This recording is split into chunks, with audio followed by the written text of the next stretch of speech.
Watch your chips because the Seagulls are in town today. Two clubs who are coming off of very different results against London opposition. Can the Foxes turn their form around? I hope you'll join me to find out. It's Leicester City versus Brighton and Hove Albion. It's a watch-along. Won't you join us? Welcome to Leicester Fan TV. Are you ready for the show? Thanks to our sponsors, ADT Taxis, Everard's, Pucka Pies, Pink Car Leasing, Leicester Riders, Hologram, The Fox's Arms, Peter's Pizzeria, Hope Against Cancer, and Newbie and Co-Estate Agents. We want your views, we want your comments, so join us live. 5, 4, 3, 2, 1.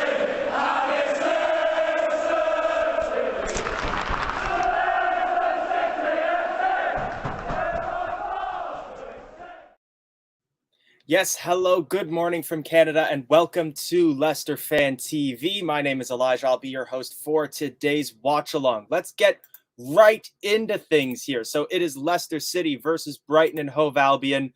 Nice weekend game early on a Sunday here for me. But let us know where you're tuning in from. Get your early views and comments in, and we'll get those lineups up in just a moment. Hayden, good to see ya. Z, nice to see you tuning in. Keep getting your comments in, and I'll do my best to get as many on screen as possible. But let's jump right into some team details. Both teams have released their lineups for today's match, and according to my sources, this is what we can look forward to. For Leicester City, a 4-2-3-1 formation with Kasper Schmeichel starting in goal. Luke Thomas, Big Dan, returning from the African Cup of Nations, takes his place in center back alongside Çağlar Söyüncü. James Justin makes his first Premier League start after returning from injury in the right back position. In defensive midfield, a partnership of Kiernan Dewsbury-Hall and Yuri Tielemans. Harvey Barnes, James Maddison, and Lookman start at the halfway line, and a sole striker in Patson Daka. Bench consisting of Mark Albrighton, Ward, Perez, Chowdhury, Vestergaard, Daly Campbell, Soumare, McAteer, and Brunt. For Brighton and Hove Albion, a 4-1-2-1-2 formation. Sanchez starting in goal. Cucurella, Byrne, Webster, and Veltman across the back four, with Alzate sitting just in front of them. Mac Allister and Pascal Gross form a midfield line with Moder right in front of them, and a strike partnership of Leandro Trossard and Neil Mopai.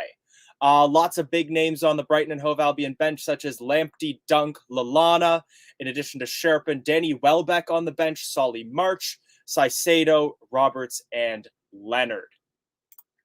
So get your thoughts in on those lineups.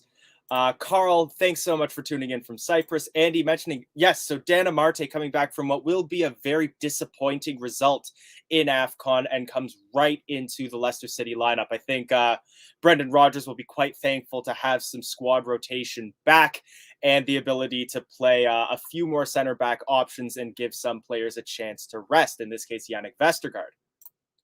Z saying, lineup looks promising. Let's hope Vestergaard doesn't F up if and when he comes in. So that is one thing I think we can mention, is that with some of these players returning, both from injury and from AFCON, we have a little bit more depth in this team. A lot more names you might recognize on the bench. Albrighton taking his position on the bench again, so I think we could expect to see him play maybe a half an hour towards the end of the match. Options in defense where we have Vestergaard or even Brunt that could come back on, as well as good midfield options in the form of Chowdhury and, of course, Perez, who can still play up front. Perez, who played in the FA Cup as a lone striker, but this time that position does go to Patson Daka. Yeah, a lot of people who are happy to see Amarte back. And Andy's saying, I would have kept Albrighton in the starting 11. So I think that he's definitely put a shift in over his last few games. I am not somebody who you need to tout the praises of Mark Albrighton to. It's absolutely one of my favorites. But personally, I think with the squad in the state that it is, I think he's a good player to have on the bench. While I do think our lineup is occasionally better when he starts, He's the kind of player who you can always expect to put in 100% shift when he comes on around the 60th minute, and that can be what you need sometimes to energize that squad. But of course, a really good performance when he was captain of the squad against Watford So could be a little bit hard done by to find himself on the bench again. Hayden Whittle mentioning strong lineup today for us and a strong lineup for Brighton. It's going to be a close game.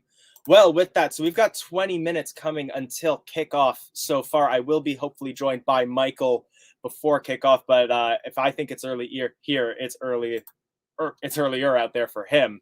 But let's talk score predictions. Because just like you mentioned there, Hayden, it is very strong lineups all around for both teams. And whereas I think a lot of Leicester fans will be confident in our squad, it's a very strong lineup, probably one of our strongest for quite a few match days. Brighton are going to be coming into this match confident. They managed to hold Chelsea to a draw.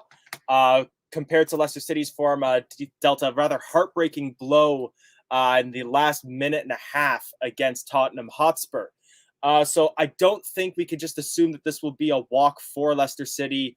I think we could see more late drama in this match. If I were to give my prediction early, I would say I think this is going to probably be maybe a 3-2, a 3-1 if we're lucky. It's a very strong front line where we have been a little bit shaky in terms of defense. I think this is one of our strongest front lines that we can have, minus Vardy. So I think we could expect to see a goal or two in this match. But get your comments in and let's get them up on stream. I'm seeing a 1-1 there. And yes, David, so you are seeing that correctly. Defensive midfielder partnership of Kieran Dewsbury-Hall and Yuri Tielemans, which is definitely an interesting choice. Neither of them really are sort of natural defensive midfielders, especially when you have options like Soumare on the bench, in addition to Hamza Chowdhury. But similar to what I was mentioning before in terms of keeping Mark Albrighton on the bench despite some strong performances, I think that could be very intentional because those could be the parts of the pitch where we will need to see some squad rotation around the 60-minute mark. A lot of people saying 1-1. Brighton do love a 1-1.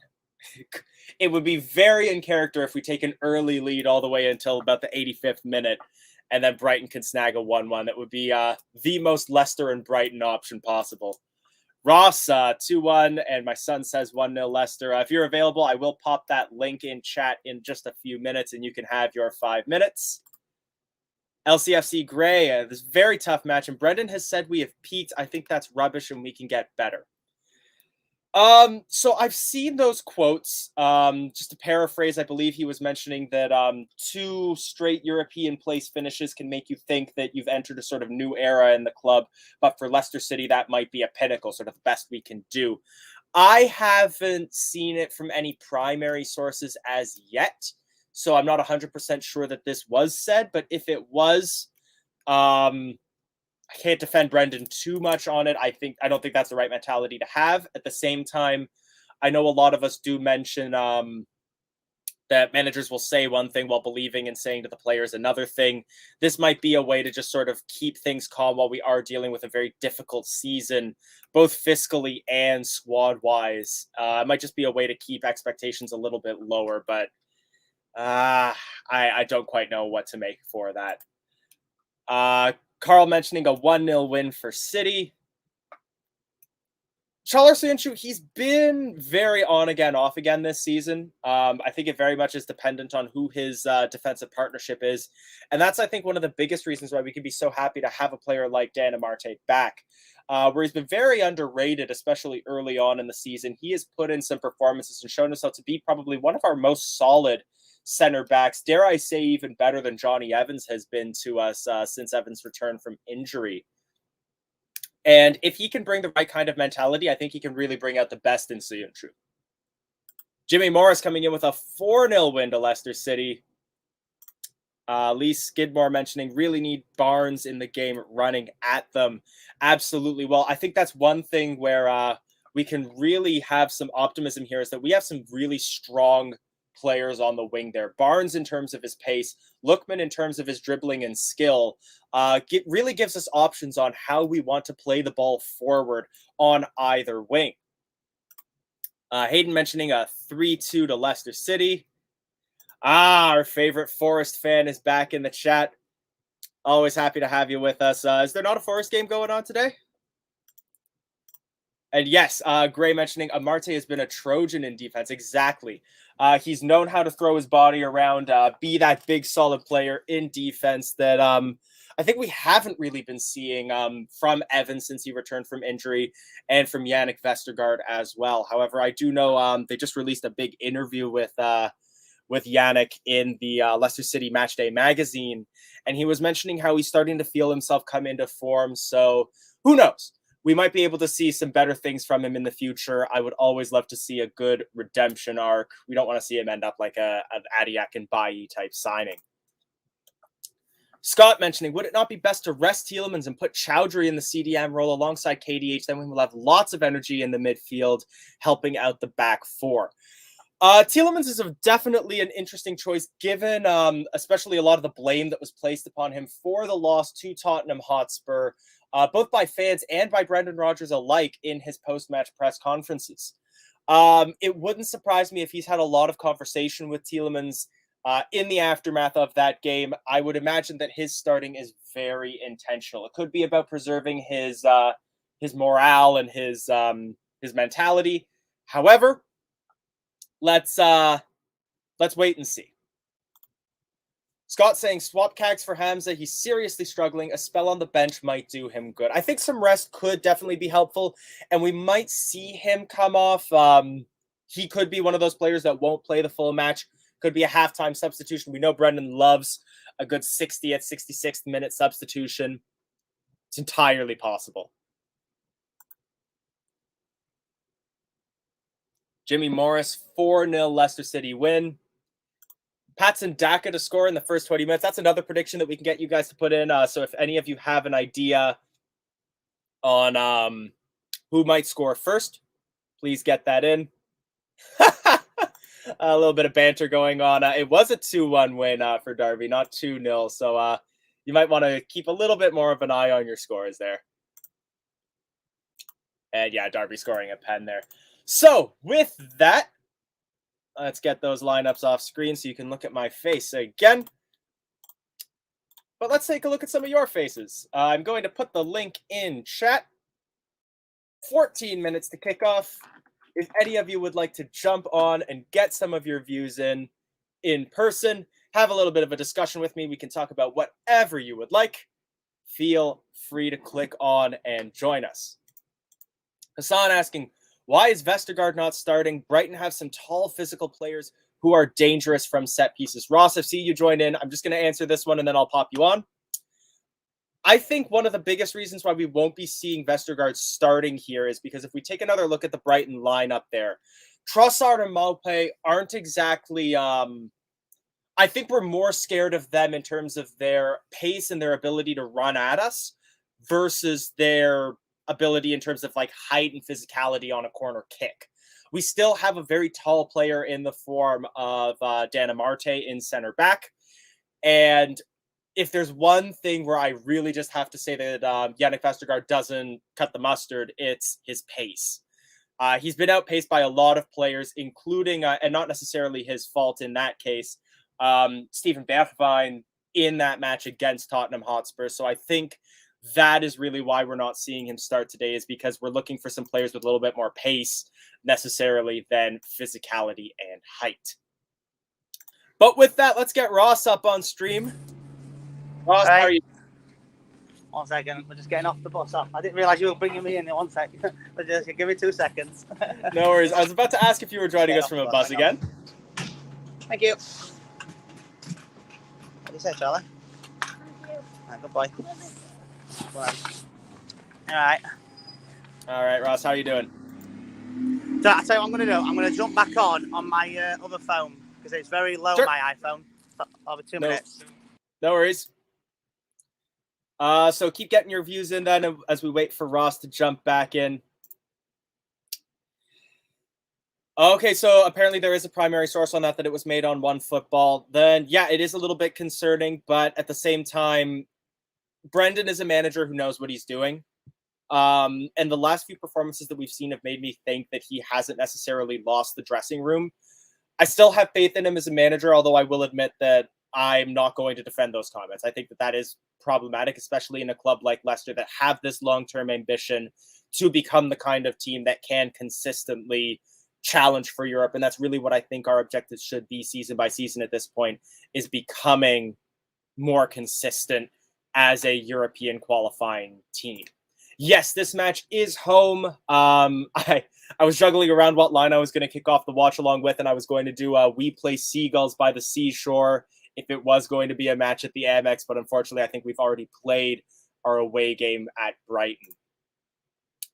And yeah, exactly here. Tielemans was showing that he was naive trying to make that pass.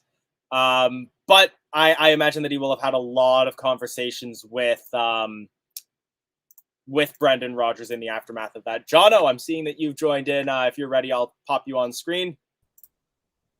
So, weekend match that can hopefully wash the taste of Tottenham out of our mouths. How are you feeling in advance of it? Very nervous. Like, brilliant team lineup. Like, this is one of the strongest we've got. Justin back is a huge plus. He really got the fans going when he came back.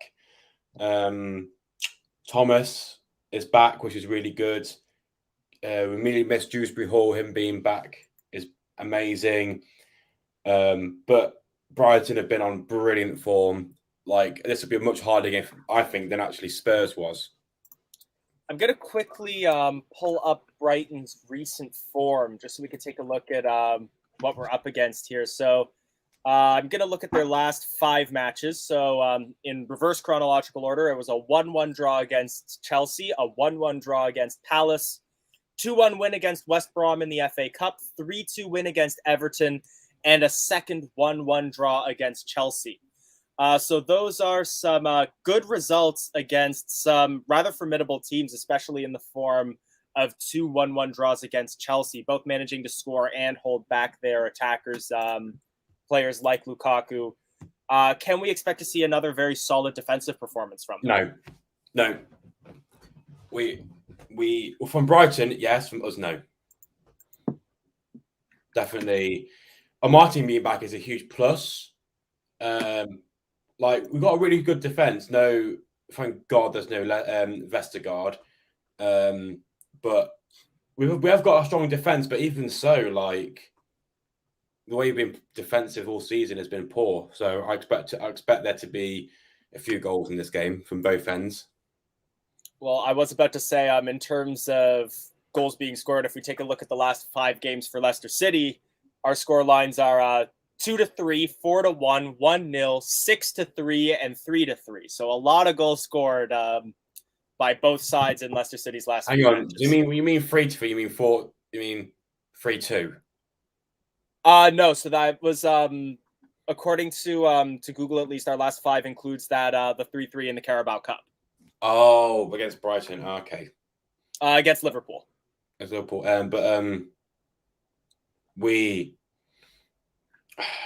I'm just not confident. Brighton, like, against Chelsea, they were really good. They did, like, even though they went behind, they didn't stop pushing, and that's when we are at our work. Like, when we're vulnerable, we just switch off, and when we switch off, they'll take advantage of that. Now, one place where I might have a little bit of concern myself as well, and I'd like to hear your thoughts on it, is Brighton are playing a lot of players up front. They're playing a very narrow formation that can sort of pile in players all the way from Mac Allister and Gross forward into the penalty area. With Leicester City playing a rather wide line and those two center defensive midfielders, can we be a little bit worried about if they might try to poach Kasper's distribution? Every team's doing that. Every team is. What was that noise? I'll read it at the match. Hey, Reedy? Yes, I don't know if you can hear me because the video's been playing, but can you hear me or not? Just hear you. Yeah, it's barely, but we can make out what you're saying. No, you can't. How's the atmosphere down at the KP?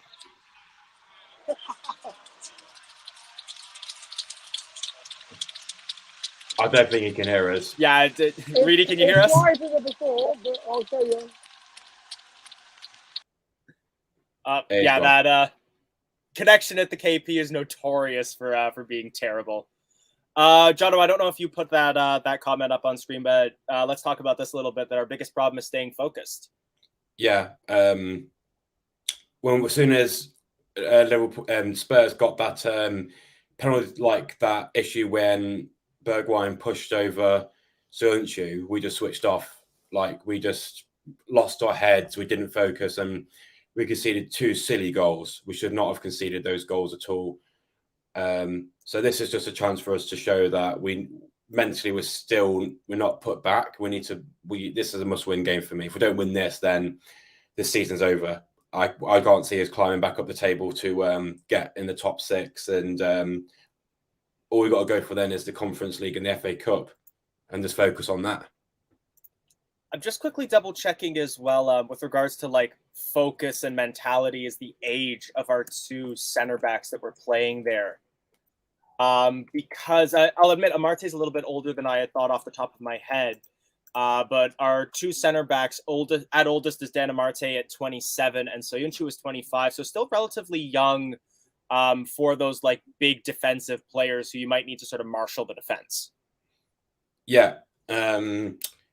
I was kind of actually hoping that I was actually wondering if Tielemans could be swapped for Chowdhury. I thought Tielemans was really poor against Spurs. Like to give that goal away was just so stupid. And for me, Chowdhury brings that defensive, like that reinforcement that we need.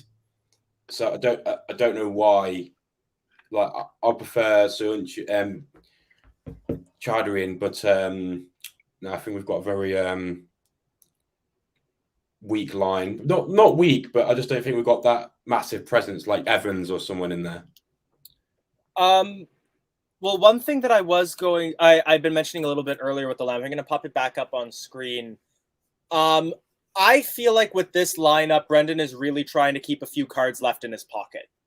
Both defensively and offensively, be it either playing Amarte immediately after his return from AFCON, keeping Vestergaard on the bench, keeping Chowdhury on the bench in favor of Tielemans in center defense. Do you think that could be it, that just we're trying to keep a little bit of depth in case Brighton go for a sort of long haul attack from the 60th, 70th minute onwards? I'm also surprised that is Bertrand still injured, because he's not even in the lineup at all. No, Bertrand is completely out of the lineup. I think we've got the capability on the bench to go more attacking and defense. Like we've definitely got a more defensive subs bench, because Brighton is for stability, Chowdhury is for defensive, Perez is just Civ, so it's just a tree. So I don't know what he'll bring. So. Like for me, we haven't really got a player to come on to bring. They need a player on the bench that can make a difference. As Perez going in front, the rest of them are just for defensive. So I'm hoping the players that are on can make a difference going forwards.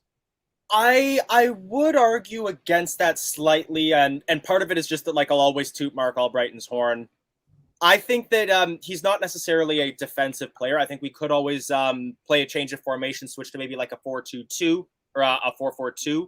And he could play that sort of winger role. I think he could, in a pinch, be a replacement for, say, like a Harvey Barnes on the wing, or more likely Lookman, and give that opportunity to keep that little bit of just not necessarily pace, but just rugged determination and ability to just keep running regardless and hoof across into the penalty area. Yeah, definitely. He's got that ability to do that. Like, against Brighton, though, like we need to run, like make sure we pass and make him like run them down, because if we're just, I reckon they'll have a game plan against us. I don't know if we should sit back and counter or we should just press, but we haven't really got the massive players on the bench we usually like to see to make that difference. Where I agree that Brighton can make a difference, Paris can make a difference, but no place for me that can like come on and make the opposition scared. Right. No, that's very fair. There aren't really a lot of names there that offensively is really going to make like a Dan Burn quake. Yeah. Now, players are taking to the field at the moment, so we should be kicking off in just a couple minutes. But for a last sort of discussion point before we kick off, where do you think our avenues are going to be to break this team down? Down the wings. If they're playing a narrow formation, it's got to be through Lookman. For me, has been really good the last few games against Spurs. He was quality. Barnes starting is really good, especially on the wing. He'll be better. Definitely the wings for me. Maddison will be lucky to make those through balls, but for me, definitely the wings is the advantage that we have. That's very fair. I mean, being a supporter of the Dutch national team, I can tell you that looking at this lineup, that weak point is going to be Joel Veltman on the right wing for them. So I definitely think in a Harvey Barnes versus Veltman matchup, I'm going to be picking Barnes every time, and that's not just my Leicester City bias. Veltman is a reliable defender, but he just doesn't really have that pace and physicality needed to hold back a player like Harvey Barnes. Yeah. Yeah, I think so. I think hopefully throughout the game, Harvey can wear him down and maybe bring on a Brighton. But no, for me, definitely the key today is Lookman and Barnes and Maddison feeding Daka from the wings, and for the wings, I think that's it. Will you be joining us for the watch along itself, because we have just kicked off? No, I'm gonna have to shoot for the first. It might come in the second half, but the first half I'm gonna have to shoot. Yep, no problem. I'm gonna let you go then.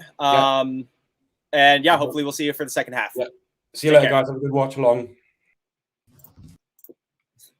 All right, so I'll be carrying you through the first half for the next little bit. Hopefully Michael will be joining us momentarily, but keep your comments coming in.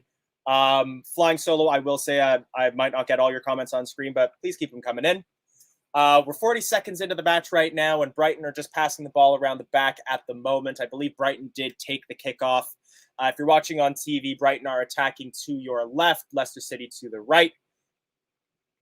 Brighton appear to be trying to play lofted through balls at the moment. They've made one attempt, but it was well stopped by Soyuncu to head it out to the wing. Now Leicester City trying to come forward, but Patson Daka is dispossessed near the center circle, and they will go all the way back to Robert Sanchez.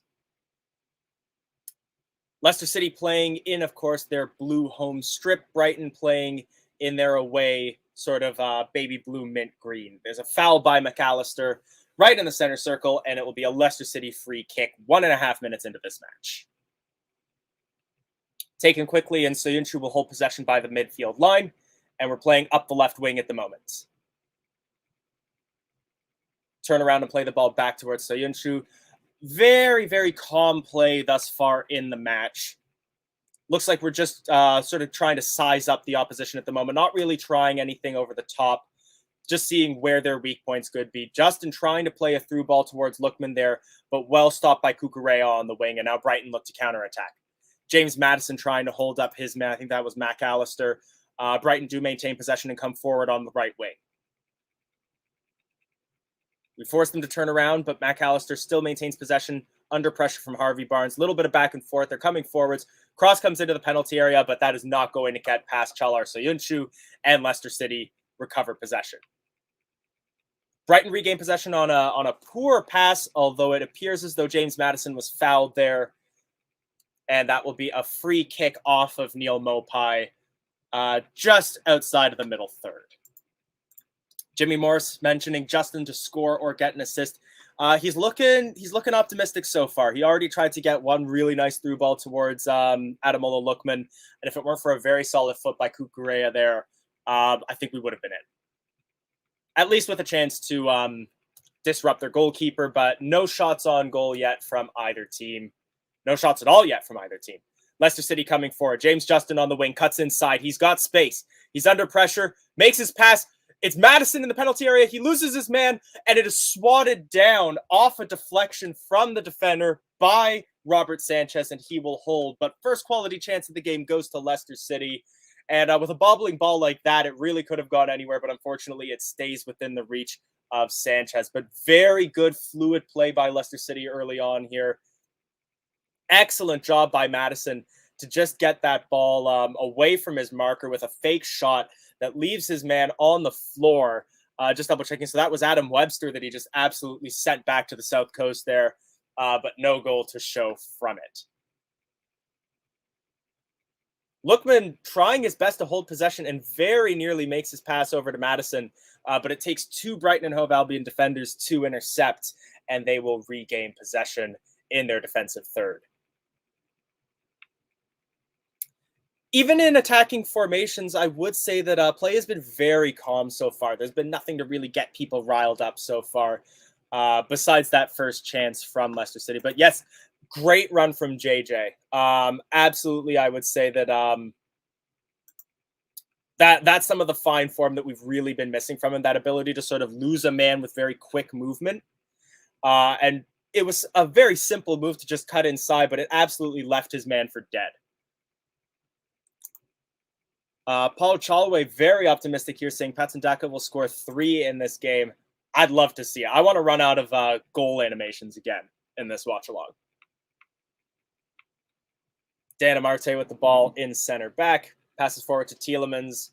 And we're just passing it around the back at the moment, but it's not that tippy-tappy stuff. We are still moving forwards with the ball, but there's not a big urgency at the moment. We're being very patient in our build-up. Long ball finds Luke Thomas on the left wing.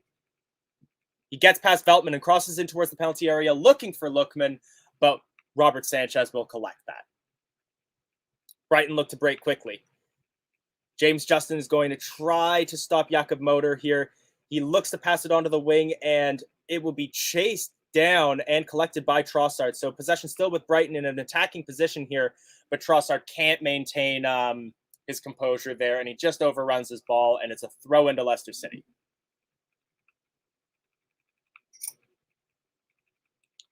More solid play here by James Justin, both offensively and defensively.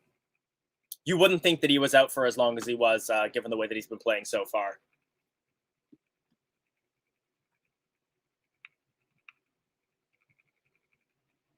Camera's just showing Brendan Rodgers right now turning to speak with his coaching staff as Brighton look to come forward again. Pass intercepted by Yuri Tielemans, though. He comes forward to Madison. Madison overcooks his pass towards Dewsbury Hall, though. However, Leicester City will maintain possession, and we look to come forward on the right wing now. It's Luke Thomas. Kieran Dewsbury Hall making a run. He just won't collect that in front of his man, but he still will look to pressure Webster, but Webster will turn and play the ball forward. Brighton now looking to come forward, but we're pinning them back in their defensive third. Ball with McAllister by the center circle. He'll play it over towards Cucurella on the left wing.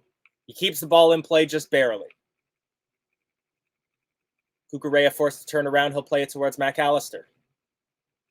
Back and forth near the center circle at the moment. Play is very calm. Brighton coming forward again. There's space on the right wing, and they'll take it. Cross comes in early. Header from Mopai looking for Trossard, but it will not find him, and Trossard is forced all the way out to the to the left wing. Trossard comes inside. He's found an attacker. That is Trossard in the penalty area towards Cucurella. Headed out from the cross on the volley. That will be Pascal Gross, who will not find anybody but Kasper Schmeichel there. But a little bit of worrisome defending there. Not much man marking going on. That gives Brighton players a little bit too much respect and a little bit too much space in the Leicester City penalty area, but they can't create a quality chance from it. Very dangerous cross that came into the penalty area there. I think that was Neil Mopai who nearly had a golden opportunity right in front of Kasper Schmeichel there, and all he needed was contact to put it in, but he misses the ball completely. And yeah, some people saying James Justin could still make that World Cup squad. It'll only take a few solid performances from him. I think he was already kind of on some short lists from I can picture his face, but I've forgotten his name at the moment. But from England's manager, Gareth Southgate. However, it will take a lot to recover from that injury to a World Cup level. Brighton forced to play the ball all the way back towards Sanchez, and they're now passing the ball around those defensive areas amongst the center backs and their CDMs. Patson Daka coming forward, though, and looking to pressure Sanchez a little bit. Just keep them from getting comfortable. Lofted ball that was looking for Mopai. Won't find anybody but a center back. And that will be cleared by Luke Thomas for a throw-in.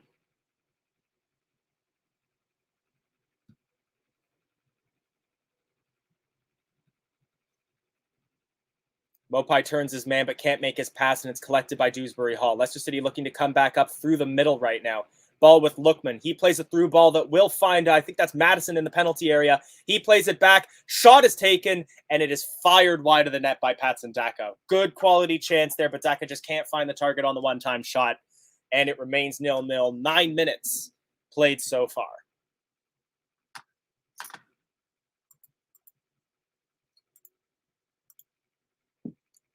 Just seeing on the review here, even had that shot gone into the net, Harvey Barnes was the player that collected it on the wing there and made the pass towards Daka. Barnes was in an offside position, so that goal would have been ruled out even had it gone in.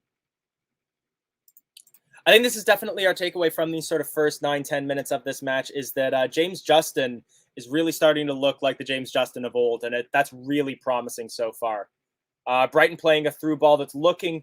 Dan Amarte heads the ball. He's looking for Kasper Schmeichel, and that was worrisome there, as that almost finds Trossard instead of Schmeichel. But Schmeichel dives to the ground in front of him and will collect the ball. But some shaky defending there from Leicester City.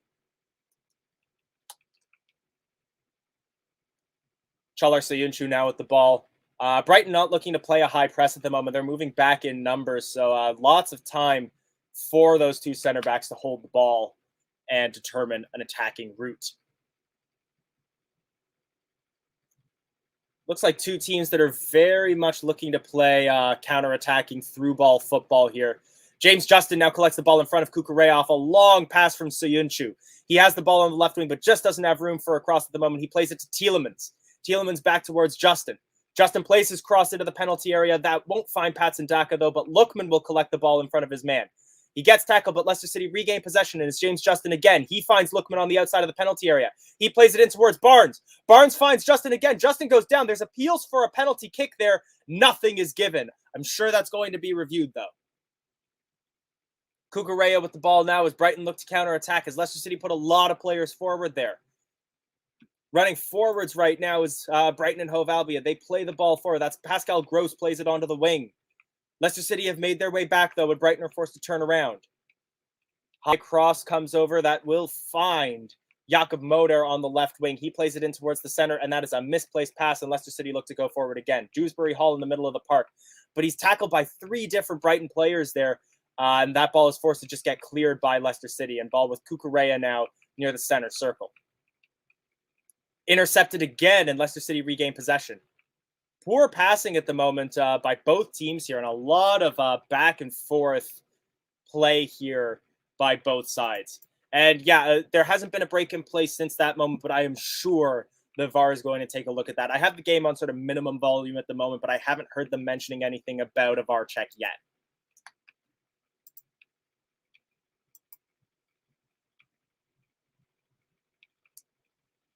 Brighton forced to play the ball all the way back towards Sanchez, and now they're passing the ball around amongst their defenders. So Ben, there hasn't been a break in play yet, and they're not going to do a review until the ball next goes out of play. High through ball that was looking for Neil Mopai there, but Soyuncu will clear. That ball has now gone out of play, so if there is going to be a VAR check, now is going to be the time, and it does not look like there will be one.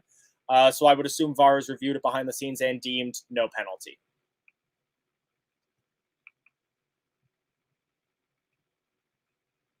Kukurea to take the throw in here. Brighton players are pretty well marked at the moment. There's not really an avenue for them to try here. Played on the wing, an immediate cross attempt into the penalty area, but that is headed away by Big Dan. Brighton forced to play all the way back to the center circle. Alzate plays the ball forward towards McAllister. McAllister to Kukurea on the wing. Kukurea back into the middle towards McAllister. McAllister tries to play the ball into the penalty area, but that is intercepted by Dewsbury Hall. He maintains the ball despite pressure from a few Brighton players, and his through ball to Daka isn't going to find anybody there. There would have been appeals there for a penalty for Leicester City. A harsh challenge on behind on James Justin, but VAR will have definitely reviewed that as the play continued, and no penalty was given. No camera review was needed for the referees, so looks as though the officials teams were all pretty unanimous that there was no penalty there. They haven't shown any replay on my screen either, so looks as though, if anything, it may have just been a late challenge and they might not be counting it as a tackle, but it was more just player going to ground anyways. Ball with Brighton center backs at the moment. And they look to come forward on the right wing.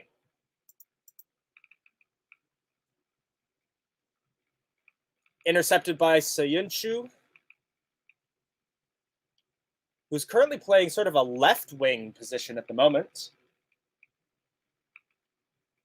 And now we're just passing back and forth between Soyuncu and Amarte. Ball now goes to Justin. Justin has acres of space, but he plays it back towards Amarte.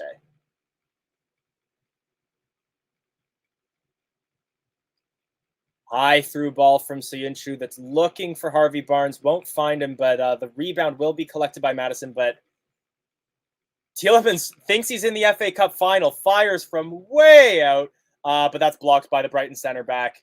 And right now the ball is just kind of ping-ponging around the penalty area. It falls to Patson Daka, but it doesn't fall well for him. It looks like he was in an offside position anyways. And a rather dribbling shot will go right to Robert Sanchez.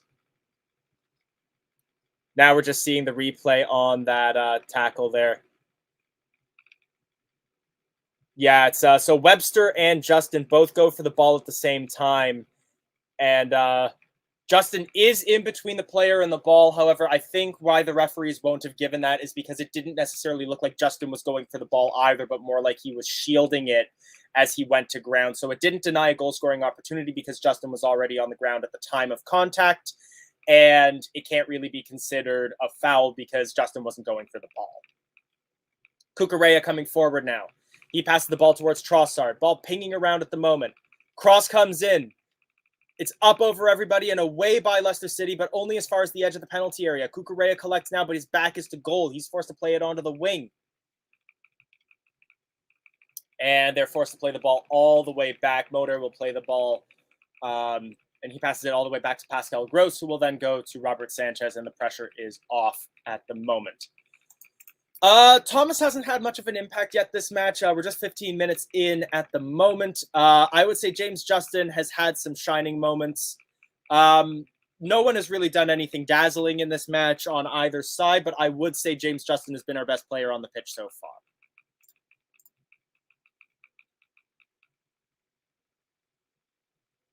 James Justin plays the ball to Tielemans. Tielemans to Madison. Madison gets tackled. Brighton piling those players on in the center of the field at the moment. They are playing a very narrow formation, so it surprises me to see us try to play the ball through the middle with Madison like that. And now the ball with Brighton. They're in a dangerous area, but a good tackle there. And through ball just doesn't find Daka in time. He gets pulled there, and free kick to Leicester City.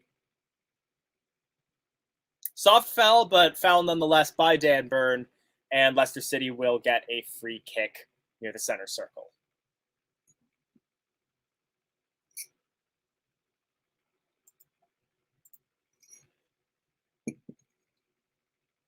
"17 minutes in, and it is 0-0 at the moment.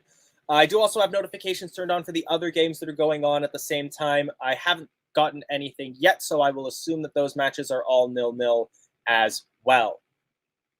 At the next break in play, I'll double check that though. Dewsbury Hall plays the ball over to Harvey Barnes. Barnes dances around his man, breaks in towards the center of the pitch. He plays the ball to Tielemans. Tielemans on a through ball will find Lookman. His shot is blocked by Cucurella, and then Justin is dispossessed, and that should be a corner kick to Leicester City. What a play there by Harvey Barnes to get out of his man there. Their legs all around the ball there, but he dances around the tackle. Good play by Lookman as well to maintain his composure on a pass that may have been a little overcooked to him, but he does his best and gets that ball off of Cucurella to what will eventually lead to a corner kick now. Very observant Fee. I'll show what's on the back of this shirt in a moment, but this is a consequence of the FA Cup, this shirt is. Madison plays the corner low. Ball goes out and around and is deflected and will go back to Madison on the wing. He fakes out his cross to try to get Cucurella to bite. He doesn't. Ball now with Tielemans. Tielemans plays the ball in towards the penalty area. His pass won't find anybody, though. Brighton now look to counterattack. Ball goes forward to Trossard. Lots of Leicester City players back, though. Justin in there pressuring Trossard, but Trossard gets around him, breaking in towards the penalty area. Justin falls. Cross comes in, falls to Mopai on the volley, but right into the hands of Kasper Schmeichel. Good play there. Credit where it's due. Very well played by both Trossard and Mopai. They're showing why they're dangerous there. Trossard doing very well to get around Justin. And it looks as though, yeah, just Justin slips on, I don't think it was a divot on the pitch, but it was just his cleat didn't get traction there, and his momentum pulls him down. And Mopai completely unmarked in the penalty area there.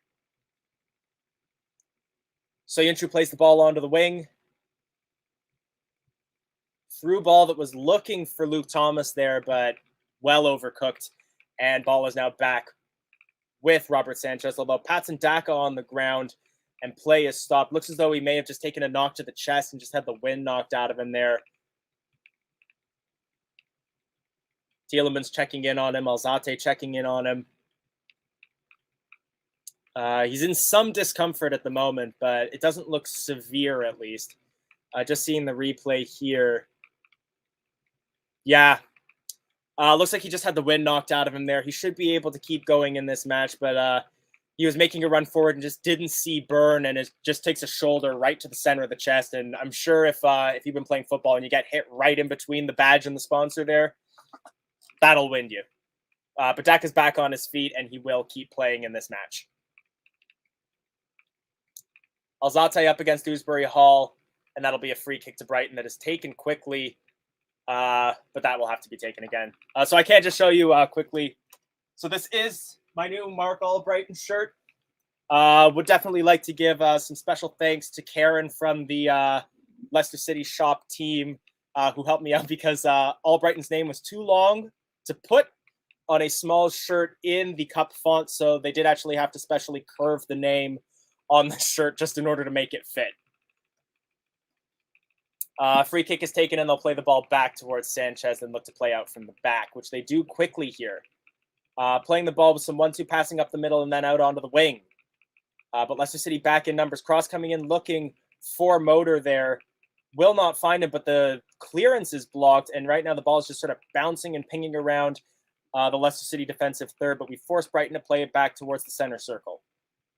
Brighton come forward again. Ball on the wing with McAllister up against Soyuncu.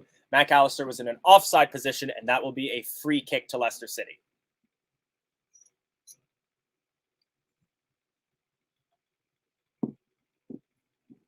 With that ball out of play, I'm just going to quickly check the scores around the horn. Oh, I'm fairly certain. Nope, I am wrong. Liverpool currently a goal to the good against Crystal Palace. The other two games, including this one, are both 0-0. Virgil van Dijk scoring in the 8th minute at Selhurst Park.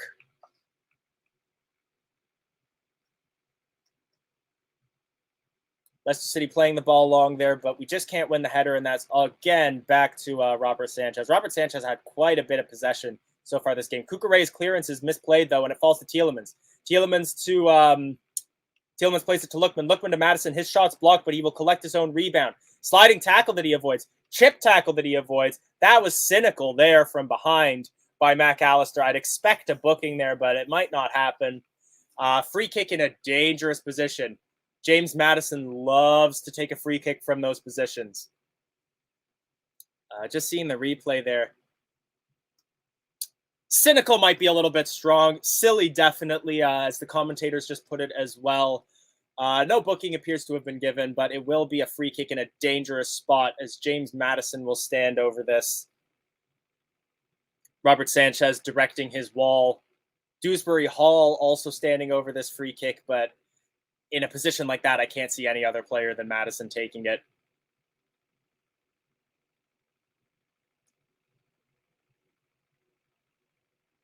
Two options here. Dewsbury Hall can play it around the wall into the left side of the net. Maddison can try to go up over the wall.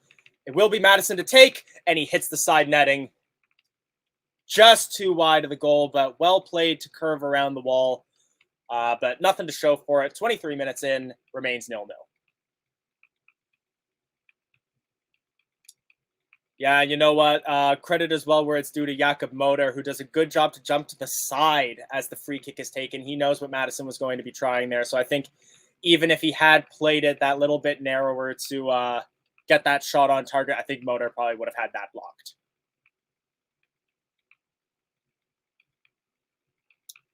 A little bit of dispute with the referee there by the Brighton players as they don't believe that ball went out for a throw-in. However, it was a throw to Leicester City. Per the referee's opinion, plays very calm at the moment, being held by Dana Marte. No high press really coming in from Brighton. No major attempts to go for it until right now, as Lookman will handle the ball with his arm while trying to win the header against Cucurella, and it's a free kick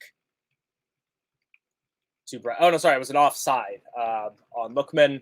Free kick to Brighton, just on the border of their defensive third.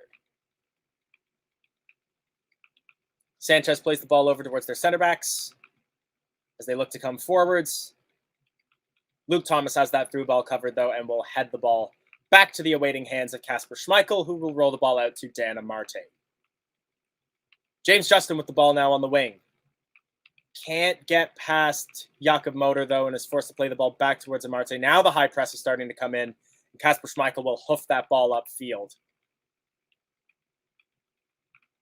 Dewsbury Hall does very well to get past his men, but unfortunately he's just running a little bit too quickly to maintain control there, and that goes out for a throw-in. Credit to the early control there by Dewsbury Hall, but yeah, he just runs a little bit too fast and overcooks his run.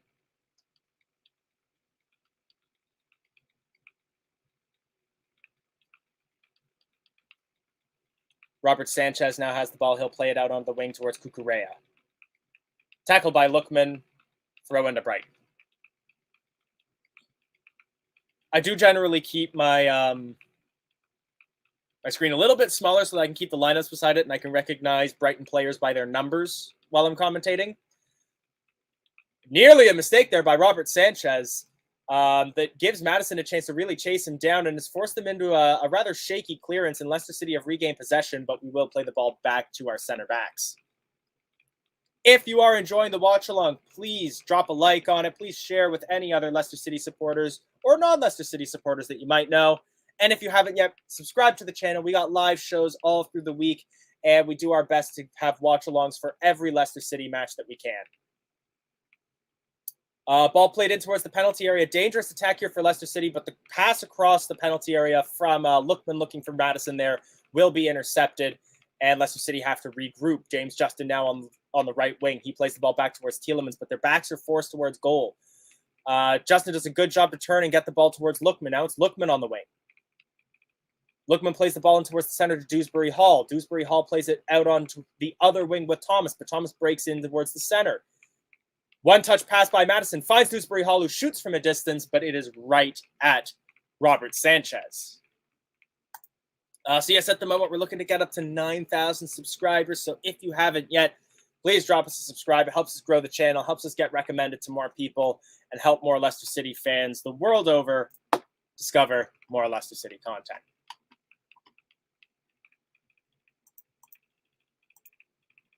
Brighton and Hove Albion now looking to come forward quickly here.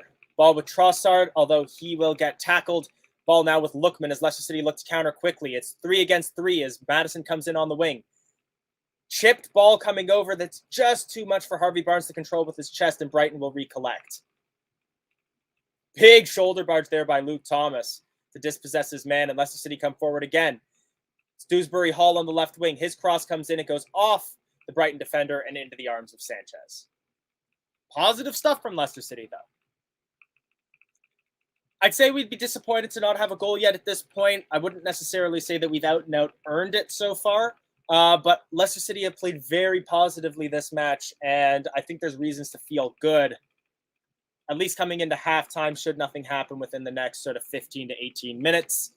In case you're watching at home for a timestamp, we're currently at 27 minutes, 51, 52, 53 seconds,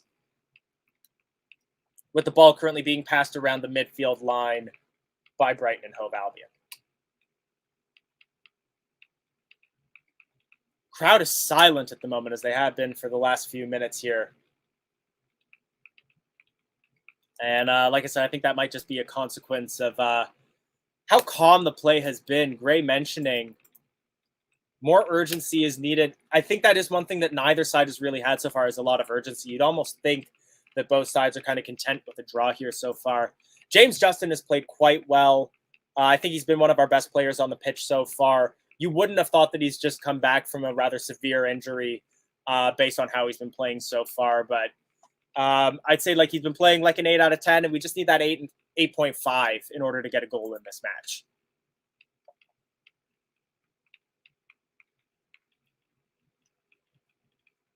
Some songs now starting to come through the KP with Dan Amarte having the ball. He plays a high through ball, looking for Madison. He will find him. He's not offside. Through ball then finds Lookman. Lookman gets knocked down. There's appeals for a penalty kick, and none is given again. It was light contact if there was any.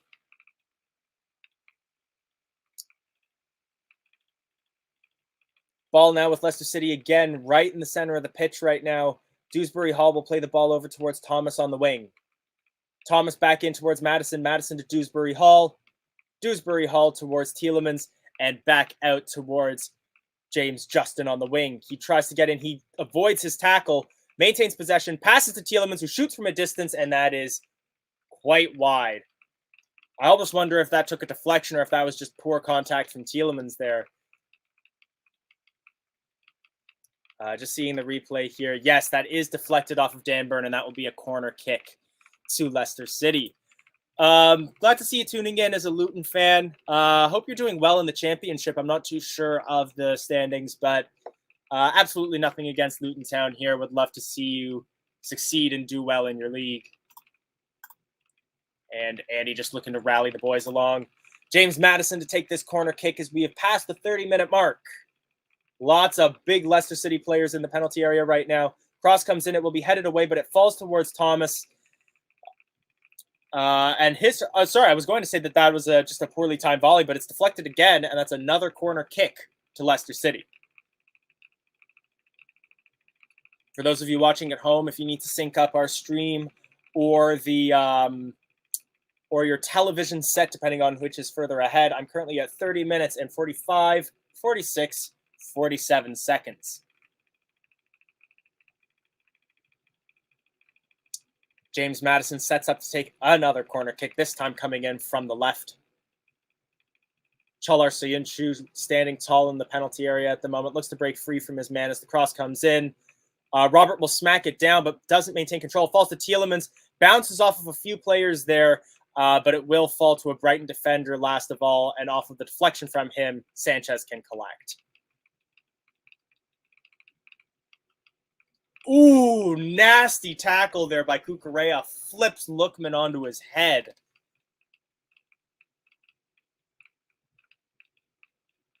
No booking there, but that's going to... Lookman's going to feel that tomorrow morning. Rate the overall performance of the team so far. I would say a solid 7. Like, I feel like when you say 6s all around, that means that you've been underwhelmed by the team. I think that we have played well, but we've lacked that additional bit of class that's needed to really move forward and take the lead in this match. There hasn't really been like a real moment of hunger or fearlessness yet in this game. So I wouldn't give them higher than a 7, but it's been solid so far. Ball now with Soyuncu, playing the ball forwards. There has been a goal in Crystal Palace versus Liverpool when the ball next goes out of play. I'll try to get an update on that. Tielemans now plays the ball over towards Dewsbury Hall. He'll let that ball roll so that he can take it on the right wing a little bit and then plays it back in towards the center towards Madison, but his back is to goal. What's the ball possession? That's a good question. I can check the stats quickly as Brighton regains possession, so there's not too much to worry about here. Leicester regaining possession again, though, but we're forced to play the ball back. Very even in terms of possession right now, 53-47 in favor of Leicester City at the moment. But the shots is where Leicester City is really shining at the moment. 9-3, 2 shots on target to 1 as Leicester win a throw in a dangerous area here. Lookman at the moment. Last 5 minutes, they're just showing now 3 attempts for Leicester City, 0 for Brighton. Ball now with Madison on the edge of the penalty area, but he tries a cheeky pass that doesn't find anybody but a Brighton defender. Poor clearance, though, lets the ball fall to Lookman, who gets pulled down. No free kick given, though, and it's now cleared by Brighton as far as Soyuncu. James Justin will play the ball back towards Amarte. Amarte to Dewsbury Hall. We have some openings on that wing, but we try to play it up the middle, though, and Matters well tackled there. Matters has looked pretty hungry so far this match. Patson Daka has had a couple quality chances, but he just hasn't found the target yet. Brighton now with a dangerous attack here. Ball in the penalty area falls to Neil Mopai. He passes it over. I think that's with Trossard now. McAllister shoots from outside the penalty area, and he thinks he's trying to hit that ball into Pride Park. If he's hitting like that, that is well over the net. Thank you for the reminder there. So it is now apparently 2-0 to Liverpool. Alex Oxlade-Chamberlain scoring in the 32nd minute there. So as it stands, 2-0 at Crystal Palace in Selhurst Park, better known as the former home of Wimbledon FC. Leicester City now playing the ball forward again on the left wing. What Brighton have done a very good job of is getting close to our players when we try to just sort of maintain possession, and it forces us to turn around because they know that if our backs are turned to goal, we'll be much more likely to play the ball back towards our center backs than we will be to try to turn around again. And that's really helped them keep this game calm at the moment. Neil Mopai now with the ball on the right wing. We're still inside the Brighton half here.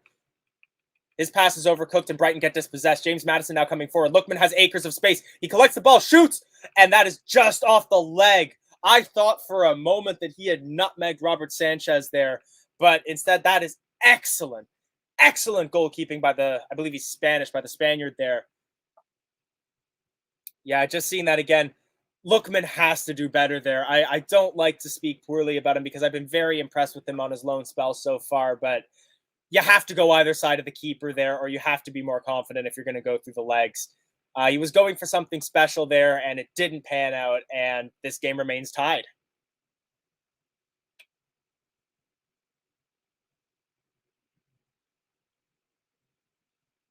Harvey Barnes tries to find Maddison in the center of the park.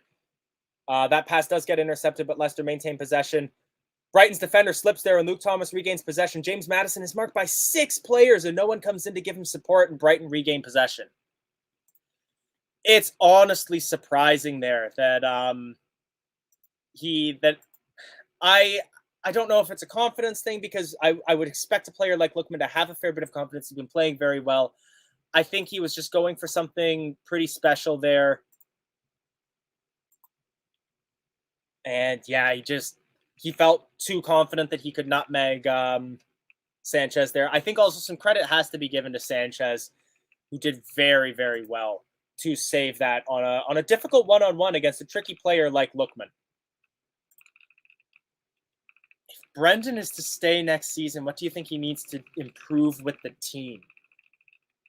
I was going to say I'm going to wait for the ball to go out of play, and it has for a throw-in. I'm going to say that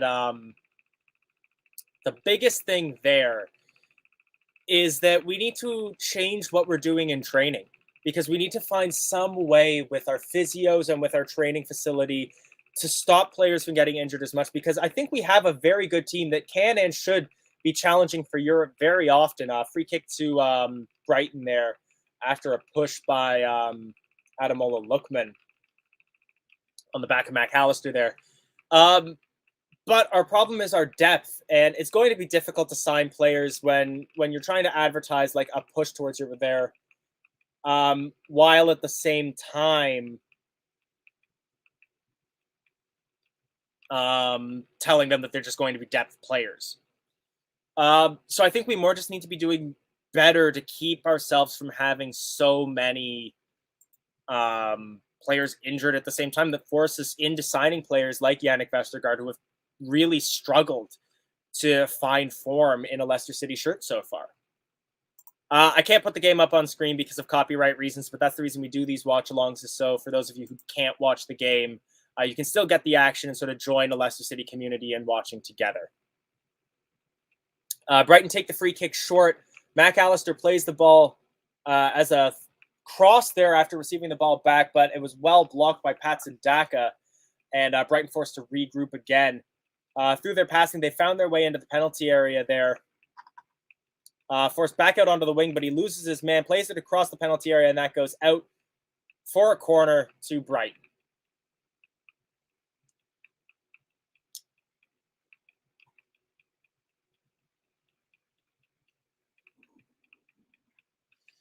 That's another thing, is that I don't know how much of this we can really blame on Brendan Rodgers, because a lot of this is just sort of shortcomings of the King Power group coming out of the pandemic. And like, I will never say that King Power is at fault for shortcomings at Leicester City, because I don't think we would be a mid-table championship team without King Power. However, when you're a travel-based company and people really have been able to travel for 2.5 years, you're not going to have the money to spend 40-50 million on another Tielemans.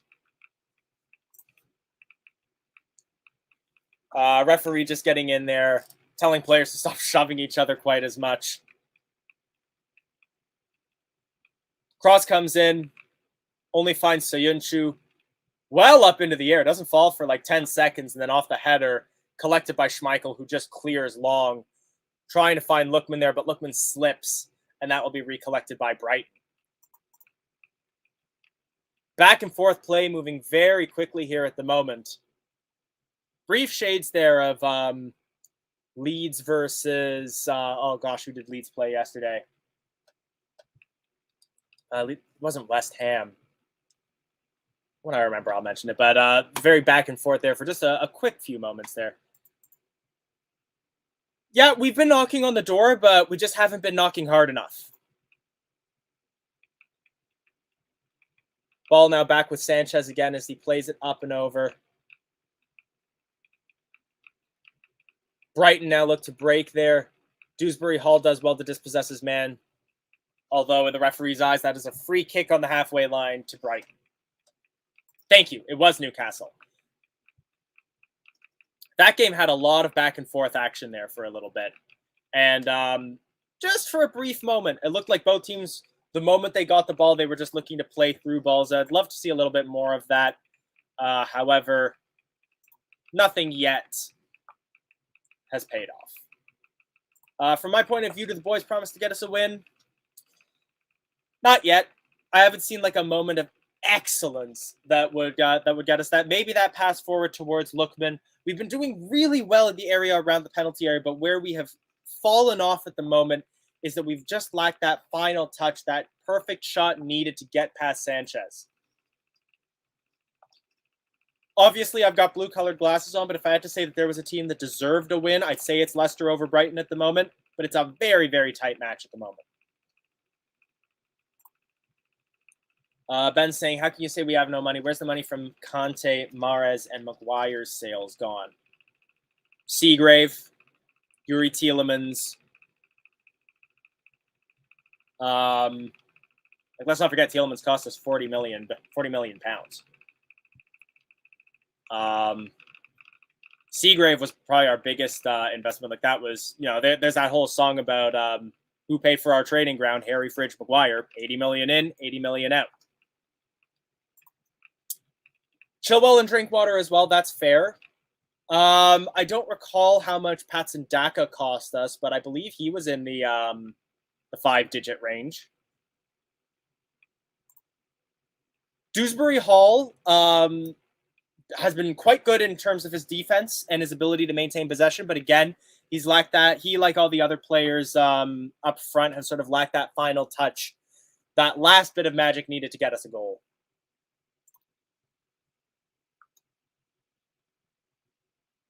No bookings yet in this match either, but just to jump back to the stats, still very even on possession. 11 shots to 5 in favor of Leicester City, 3 shots on target to 2. And I think, again, that's really where we're lacking that magic at the moment, is 11. When you're taking 11 shots, you need to have more than 3 of them be on target. Yeah, I'd be happy to say hello to all of you tuning in from Indonesia. I know we get a lot of fans coming in from all over the world. And it's really great to see the way that Leicester City has grown worldwide. Even myself, like I come in from Canada early in the mornings here for these matches. Hopefully we'll be getting joined by Michael a little bit later. He comes in from the Western United States where it's super early. It's about 6:45 for him there in the morning. But great to see people tuning in from all over the world. Calm play at the moment again as Brighton are passing around the back out with Robert Sanchez again as well. Lookman being given a lot of space there. Dan Burn coming in to try to pressure. Tries to pass the ball smartly over to Daka there, but Sanchez is wise to what's going on, and he will tackle.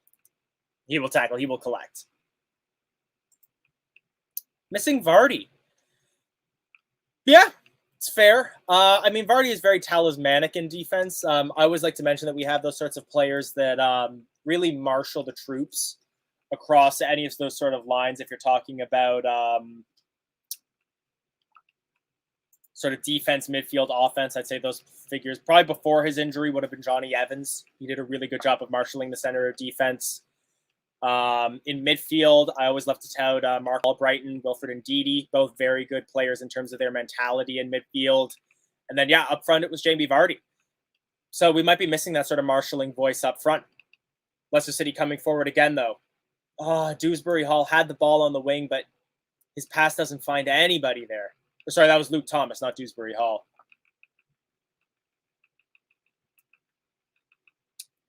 I don't watch much hockey, to be honest, which I know is out of character for a Canadian. So I didn't get the chance to see that. Just talking about players, fans coming in from around the world. Andy is watching in Oman from Scotland, hoping you're enjoying your time out there in the Middle East. Right on the stroke of halftime at the moment, 44 minutes 50 as Madison has gone down. Not sure what happened to him there, but he's holding his head. So it may have been a collision there, just seeing it now. Yeah, trailing hand there from Alzate there. Nothing intentional, but he catches Madison in the head. Will be good just to get him checked on, but I think he should be able to continue in this game. Who's my favorite Brighton player at the moment? Well, I mean, I feel like it's the sort of cheap answer to say a player like Trossard or Mopai. They've done quite well for Brighton so far. If I had to pick a player who I think is a little bit underrated, I would say probably I think Pascal Gross is quite good for Brighton. Dan Burn as well. We need a character like Dan Burn, that sort of like big marshalling voice in the back line. He's sort of what we've been looking for from Johnny Evans since he came back from injury, and we really haven't seen yet. So yeah, I'd say Dan Burn. Just in terms of where Leicester City are in their predicament, I would highlight him. Yeah, thank you for that, John. Pulling up the prices for some of the players that we signed. 30 million on Paris, 20 million on Castagna, 15 on Soumare, 25 million on Daka, 15 million on Ndidi, Vestergaard, 15 million, and that's 110 million right there. And that's not including the 80 million that we spent on Seagrave, the 40 million that we spent on Yuri Tielemans. We've spent a fair bit of money. That's another player who deserves a fair shout. Cucurella. I remember he gave us a lot of trouble the last time we played Brighton at the Amex. Corner for Brighton that they will play in. They will not win the header, though, and that is well headed away by Thomas as far as the opposite wing. Low cross that will be punched away by Kasper Schmeichel, and that will be cleared towards the center circle. Pressure's off for at least a little bit, as that is halftime, and the score is 0-0. Nothing groundbreaking, nothing revolutionary going on in the match so far, but get your thoughts in on that so far. Yeah, we do need to keep tight on Mopai. He's definitely been one of their sort of shining players. I'd actually say Trossard has been more of a danger to us than Mopai so far. Trossard has been causing us plenty of problems, both up the middle and along those wings. I think this would have come from a discussion on Vardy or Daka, which I saw come into the chat pretty often a few times. They're both good players, and they both play very differently, I would say. Vardy relies on his pace more than I would say Daka relies on his dribbling. So it's kind of hard to pick one over the other because they bring different benefits to the team.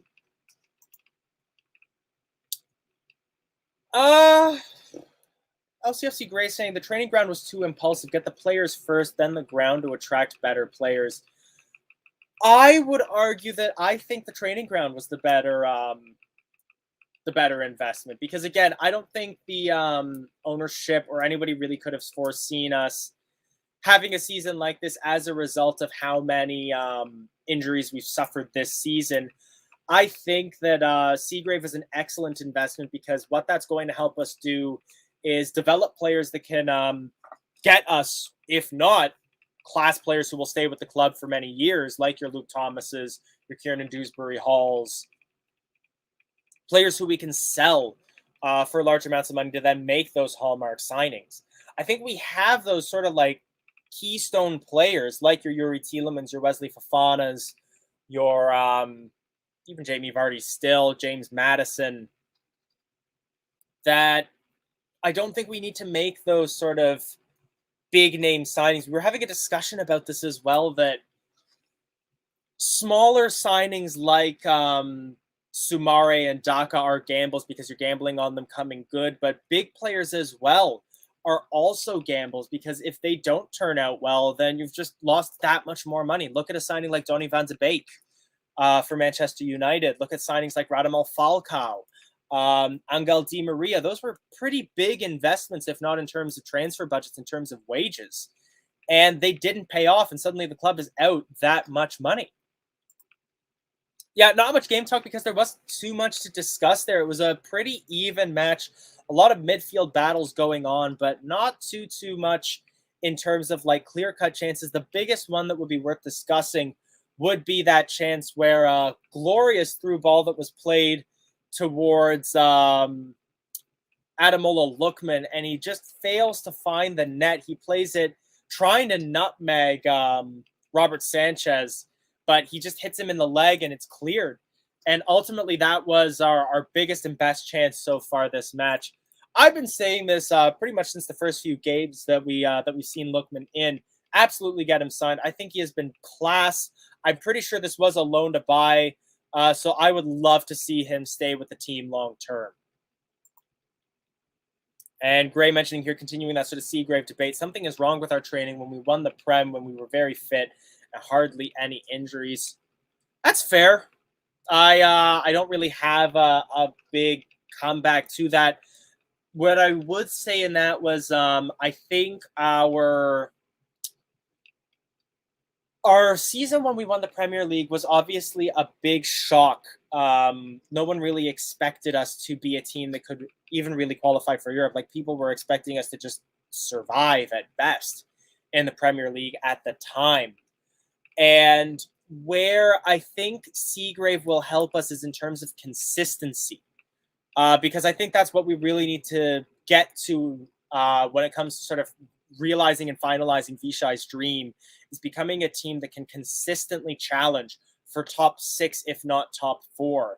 And a training facility that can not only help you keep players consistently fit, if we can find out what is going wrong in terms of our physios and our injury record at the moment, but can also help us attract the kind of players that want to develop with Leicester City, the same way that players want to go to things like the Etihad campus and Chelsea's training facility, Liverpool's training facility, heck, even Southampton's training facility. It's going to be a key point for us in terms of developing that consistency that I really want to see this team develop. And yeah, I would agree that I think Dave Rennie, that sacking was a big mistake by the club because correlation, not necessarily causation, but when you sack a physio and then all of a sudden this many injuries happen, you can't help but feel that that was one of the causes. We've had some discussion around this in the past, that a center back like Tarkowski would be a great signing, but I think there's 2 major points there that will make it very difficult for us to sign him. The first being that he's English. And English players being sold by English clubs in the English league always come with a premium in terms of their price. Secondly, is the fact that the other teams all know that we need defenders, which means that any defensive player is going to come at an increased price. Yannick Vestergaard and Ryan Bertrand would never have been sold to us at the price that we paid for them if we had Wesley Fofana and James Justin at the time. Never. But the fact that we needed them, and we currently need a center back like Tarkowski, there's no way we're going to get him for a price that we can afford. No way at all. Great coming back here again. We can step up, but we need to have a bigger budget. I supported the Fox for 50 years and would love to see them challenge the big boys regularly. Yeah. And ultimately, I think that's one of the reasons to be optimistic is because we have seen Vishai and even Top are willing to splash the cash. I think it's just a matter of they need to financially recover first, and then we'll see that money come in towards King Power. And, hopefully we're on our way out of the pandemic. People are going to start traveling again. Duty-free money comes rolling in when people start traveling again. And hopefully when King Power starts making money, Leicester City starts making money, and we can start making those transfers. John mentioning all the Burnley fans have said that Tarkowski has been shocking for 18 months now. He would and could be another Vestergaard. Two things I'm going to say to that. One, I don't like to out and out say that a player has been a flop. Vestergaard has obviously been bad since we signed him so far. However, I'm hoping it might just be that he's been struggling to sort of find his fit within the team, and we could see him come good later on. Secondly, I think in the case of Tarkowski, part of that might also be that that a lot of people have been saying that Tarkowski has wanted to move away from Turf more, and when a player wants a transfer, it has been typical to see them not play well for their team, and especially with all the rumors flying around him. We've seen similarly as well that with Yuri Tielemans, whenever there have been rumors about him going to Liverpool and going to Arsenal, he doesn't perform his best. And that could be affecting his mentality until he gets that move.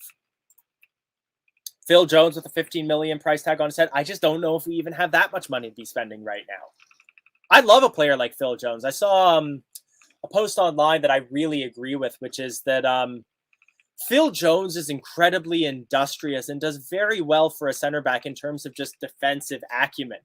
But because he makes silly faces on the field while he's trying, and he doesn't do it with he doesn't make it look easy, and he doesn't make it look silky, he gets called a rather letdown of a defender. But I think that he would be a great player for Leicester City. He might even be that sort of like Mark Albrighton type character that is rather underestimated by his team before, but could really shine when sustained and brought up in a facility like Leicester City's.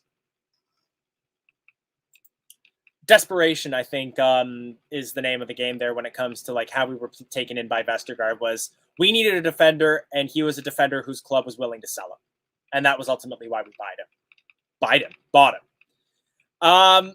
I realize I've been responding to a lot of comments, but I haven't done this yet. I'm going to pop the link into the chat, so if you'd like to chat with me outside of text and actually want to come on screen and talk to me in person, click on that link and come on in and let's talk. Pete mentioning here, think the training facility is going to make a real difference to our finances. Great pipeline for first squad and selling players. Exactly. So I think we have an internal discussion where we talk Leicester City amongst all of us that appear on the Leicester City streams. Like that's myself, Phil, Michael, Jono, Tom, and others. And I called Seagrave our sort of hallmark signing. The signing that's really going to affect Leicester City moving forward and give us an ability to move forward and be sustainable in the Premier League. Jamie Lawton, I've seen you've joined in. If you can give me a quick thumbs up, I'll add you onto the screen. How are you doing? I'm good, thanks, mate. No worries. I'm watching the game at the moment. Well, awesome. Yeah. So I was just going to ask what you make of that first half. Been very tense, but it's a cagey game. It's just, I'm just hoping for Fana can get back soon, and then we can be sustained defence, because I was watching the game against Spurs the other day, and honestly, I just wanted to throw my remote at the TV, because we were comfortable in possession. We were comfortable. Like, we were literally, when Ademola Lookman comes on, we feel a threat. I was watching when we played Liverpool at Christmas.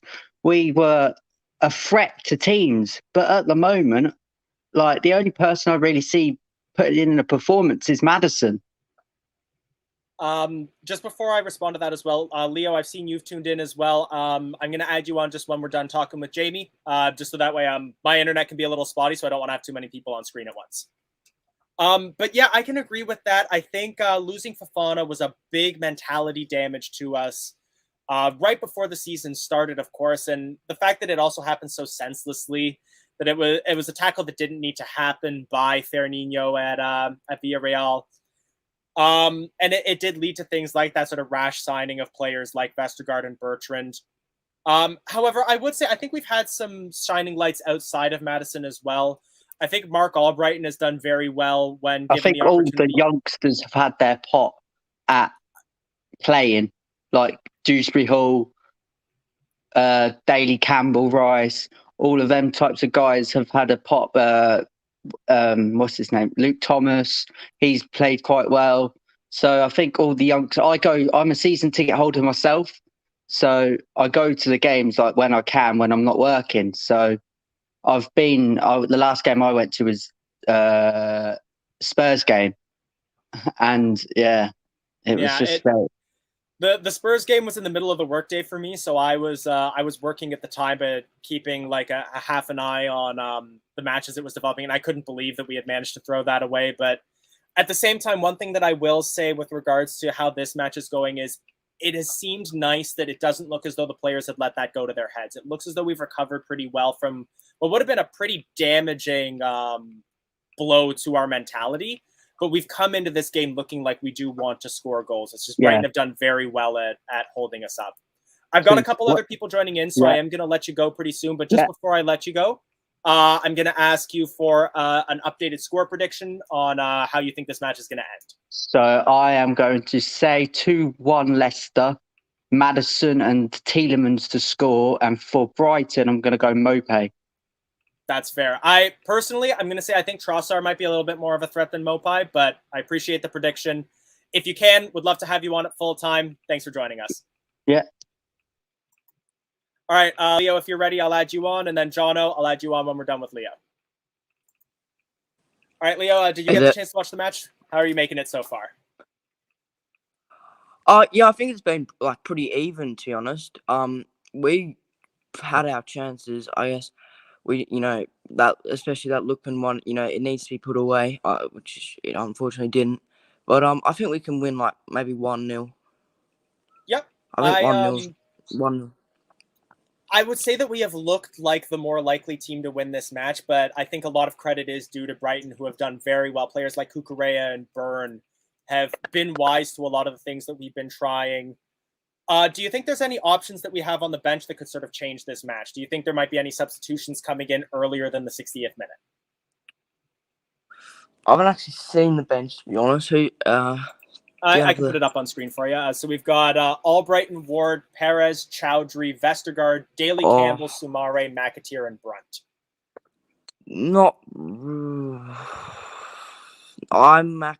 To be honest, like he'll obviously have to do some substitutions, but to be honest, I think that the players we've got at the moment are the biggest threats possible. Certainly. That's fair. I could see the possibility of maybe a Perez could come on in the late game, maybe 70th, 80th minute for Daka, just to get some fresh legs if it's still 0-0. Yeah, for the pure sake of pace.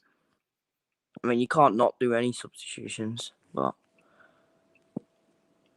the players have just taken to the field, and I want to give John a little bit of time as well. So I apologize for cutting you short.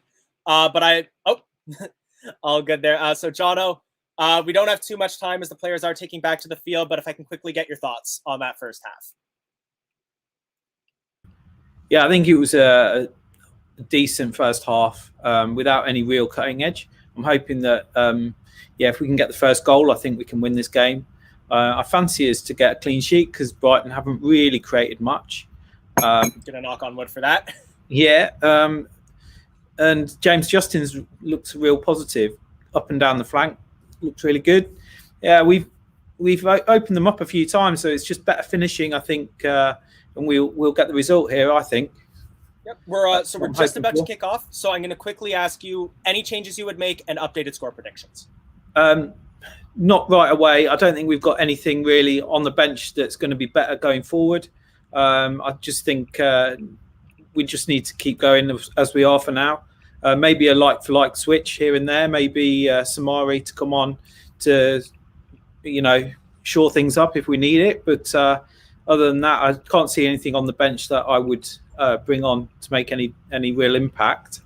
Maybe Perez if we need a bit more attacking threat, but what we've got on the pitch is better than him, I think. So I would just going to quickly cut you off here as we've got a promising attack coming forward. Lookman having a back and forth with Madison. Madison shoots. Barnes with the touch. And then Daka has scored for Leicester City right off the bat. So before I even ask you for an updated score prediction, you got to add 1 to Leicester City's scoreline there. So just before I put the goal animation up, let's get an updated score prediction from you. Well, I think we'll probably score at least 1. I think I think Daka will score maybe. I fancy us to get. I fancy us to get 2 or 3 here. If we've gone 1 ahead, I fancy us to get a 3-0. Awesome. Thanks, Jono. And I apologize for cutting you short, but would love to have you on at full time. No worries. See you later. All right. So, but with that, Leicester City have scored the opener. We have come out hungry, and it is already now Leicester City 1, Brighton and Hove Albion 0.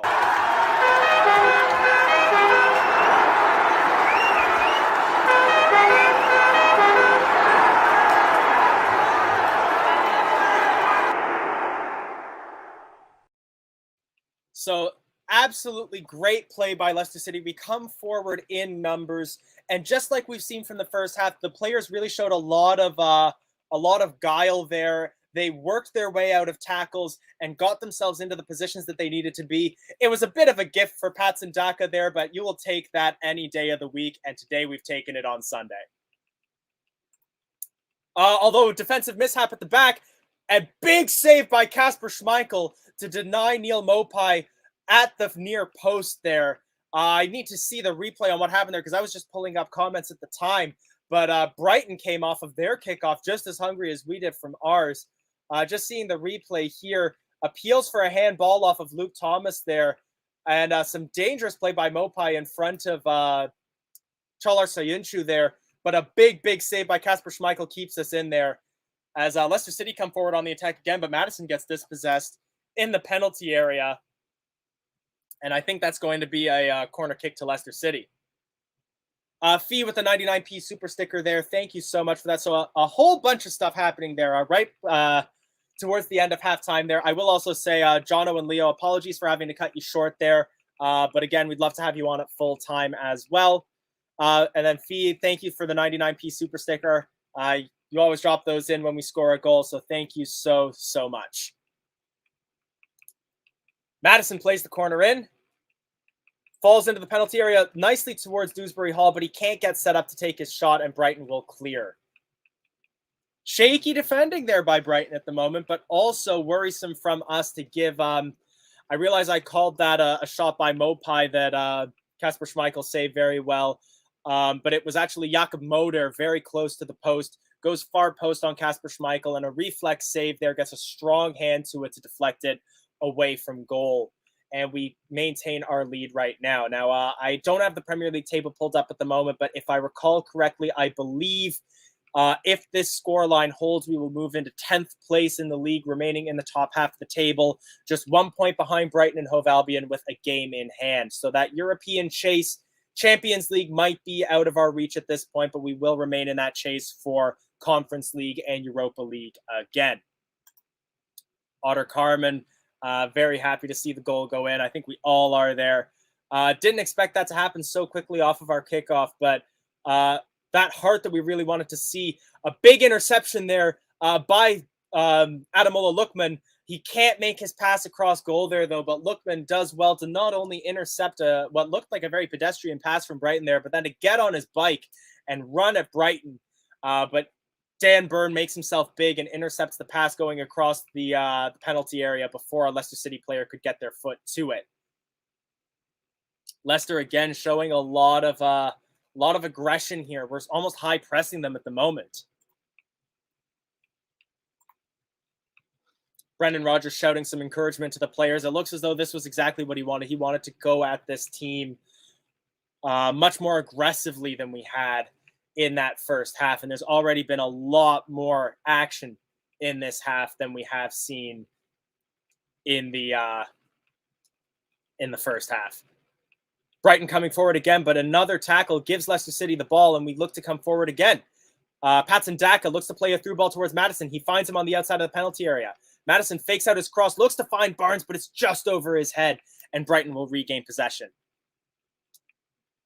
More tackles coming in, and Madison will collect. He plays it off towards Daka on the wing.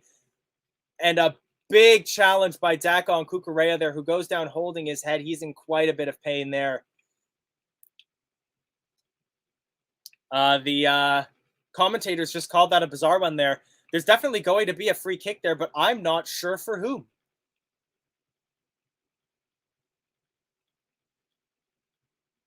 They're just showing the replay on this now. Oh, yeah, that's a free kick to Brighton. Oh, dear. Patson Daka, it looks like he just jumps to try to avoid fully colliding with Cucurella's legs there, but that just went all kinds of wrong as it's a collision of bodies, and then Cucurella falls to the ground, and Daka lands on his head. I think Daka will be lucky to avoid a booking there.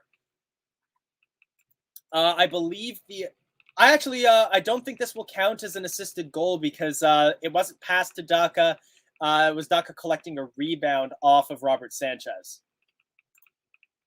I haven't seen too much of Luke Thomas yet this match, but where he has had the ball, he's been solid. A 6.5, 7 probably. James Justin has played quite well. I'd give him a 7.5, 8 so far this match. Doesn't look as though a booking has been given. Brighton looking to come forward again, and it is Mopai on the edge of the area. He plays it back across. He'll find Pascal Gross. Shot is taken there by Mac Allister, but he fires it over the goal, and it is a goal kick to Kasper Schmeichel.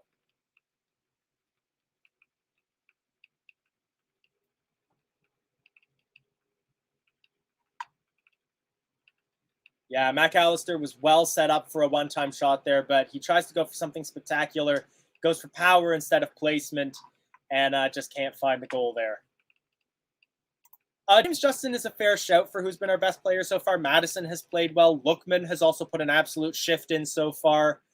A lot of our players further forwards have really put in an effort in, and they've earned their paychecks so far. I don't really think I can pick out a man of the match so far yet because it's either been average or all equally quite good so far from Leicester City.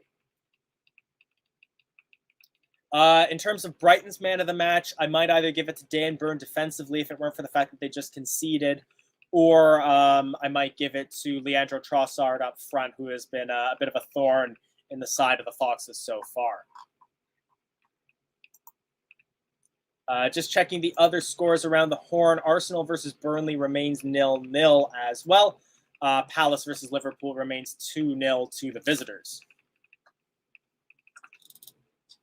Brighton trying to come forward right now. Another goal has just gone in after I made that update for Palace versus Liverpool. So when the ball next goes out of play, I'll give you an update on that. Veltman with the ball on the left wing plays it forwards towards Gross. Gross gets dispossessed, and now Leicester City look to counter. But the pass towards Barnes is overcooked, and Brighton will go all the way back to Sanchez.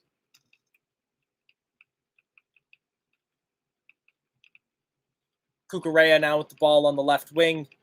Plays it up the middle, and that will not get past Dan Amarte. Tielemans now. He gets past two men. His pass just doesn't find his man, though, and Leicester City look to come forward again. But we've been playing our through balls along the ground, which I wouldn't say is that advisable because it's been giving Brighton the opportunity to not only easy intercept, but turn those into one-time passes and immediately turn the momentum back the other way.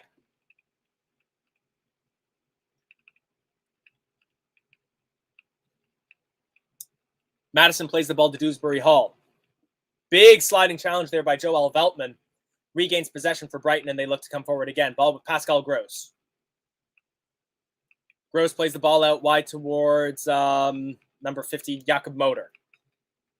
Moder plays it to Trossard. Trossard to Mopai. Shot taken one time by Mac Allister, and that's blocked.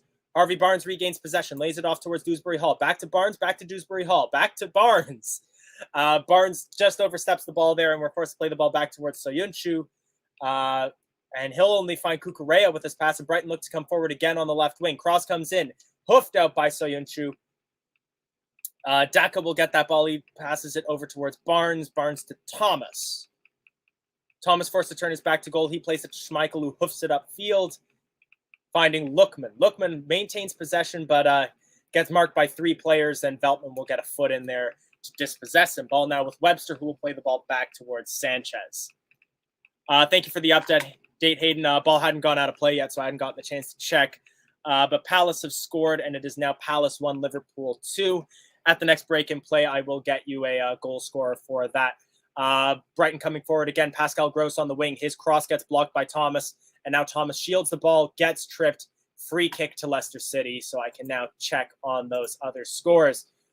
Odson Edouard, the player who Leicester City were linked to in preseason, has scored for Crystal Palace in the 55th, and this game is back within reaching distance for Palace. Camera's just showing a nice close-up shot on Luke Thomas there, who did well to not only dispossess Gross, but then shield the ball and collect a free kick for the Foxes. Free kick probably hasn't been taken yet, as they're currently showing the coaching staff. Kolo Toure sitting on the bench behind Brendan Rodgers, who was having a conversation with the other coaching staff. James Justin dispossesses his man, although Cucurella gets in there to collect. Lookman tussling there with McAllister, but Brighton maintain possession and look to come forward through Alzate. Alzate plays the ball to Moder.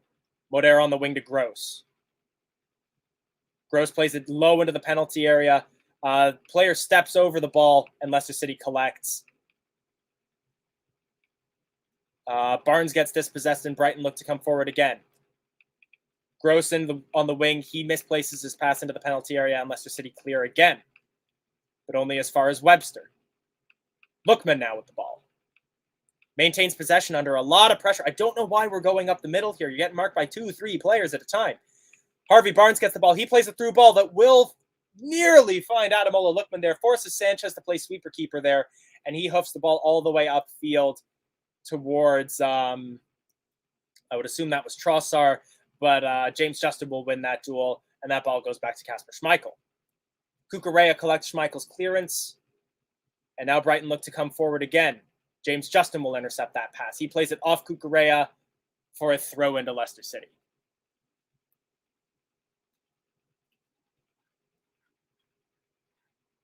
You could just imagine the reverse. It would basically be a reverse Kristanbul there if Palace managed to score again.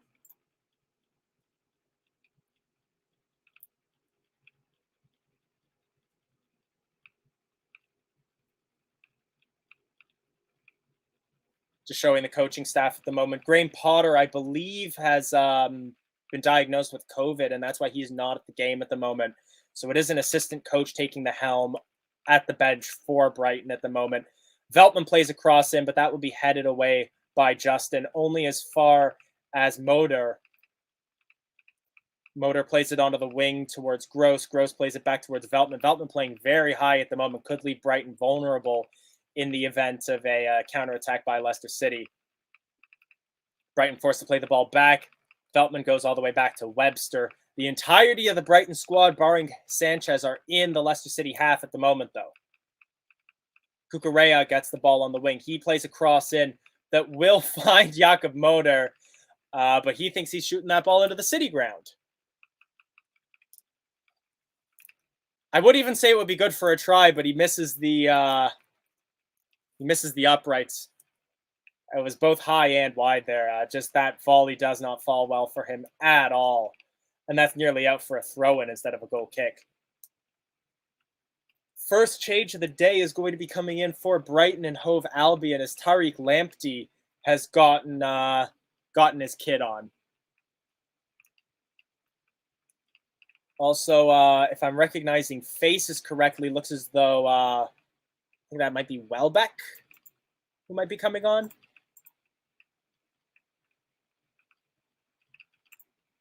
Brighton coming forward again now.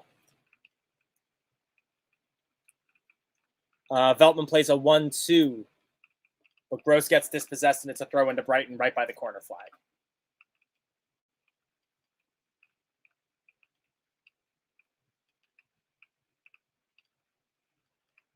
Veltman throws the ball into Gross, back to Veltman. And that's where Veltman can be a little bit shaky. I mentioned that in the pre-match. Veltman fails to control the ball, and it's out for a Leicester City throw-in to a big cheer from the Foxes faithful.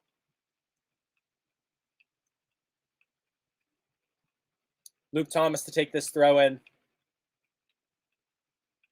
Throws it in long. Can't find Barnes, though. Throw into Brighton that Veltman will take.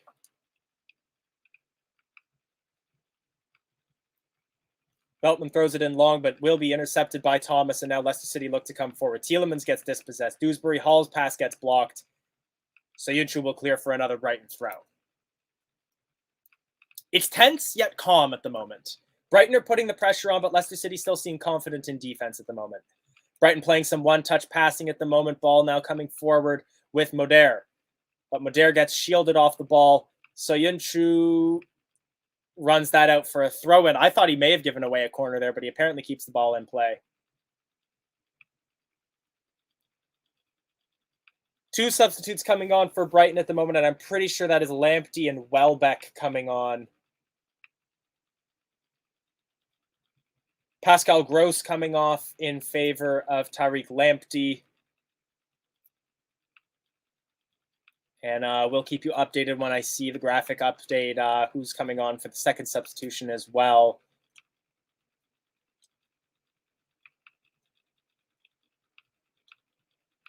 Alzate appears to be coming off in favor of Danny Welbeck.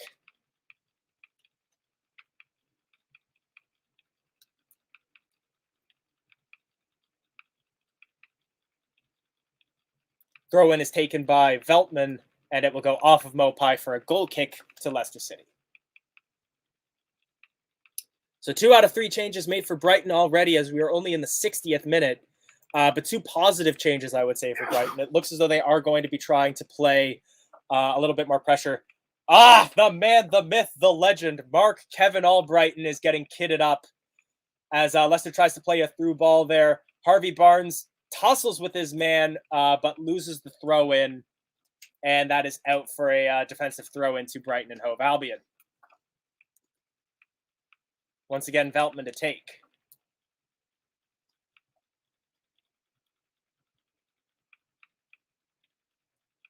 Good throw to Lamptey.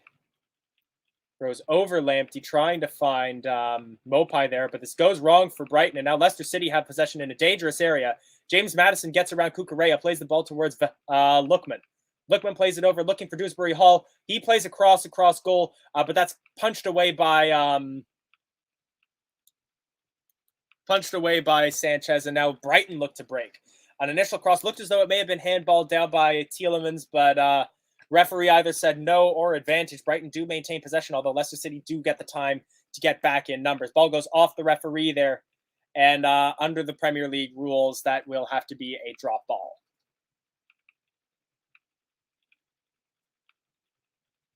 Brighton will probably feel a little hard done by there, as the ball did fall to the Brighton man. Dan Burn giving the referee an earful. And substitution is being made. This is probably going to come with a change of formation as well. It is Harvey Barnes coming off the field in favor of Mark Albrighton. The clappers are going for Harvey. He played a good game. Mark Albrighton is coming on, and I just don't see him playing as the wide man in a row of 3. So I think we could be switching to maybe a 4-4-2 formation.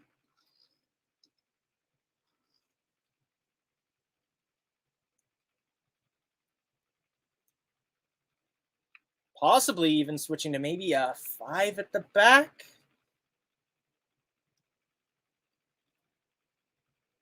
Give Justin a little bit of a rest on the wing, or Thomas. Leicester City regain possession in the midfield and look to break quickly. Lookman plays the ball over, trying to find Maddison, but Maddison just doesn't have the pace to beat Moder there.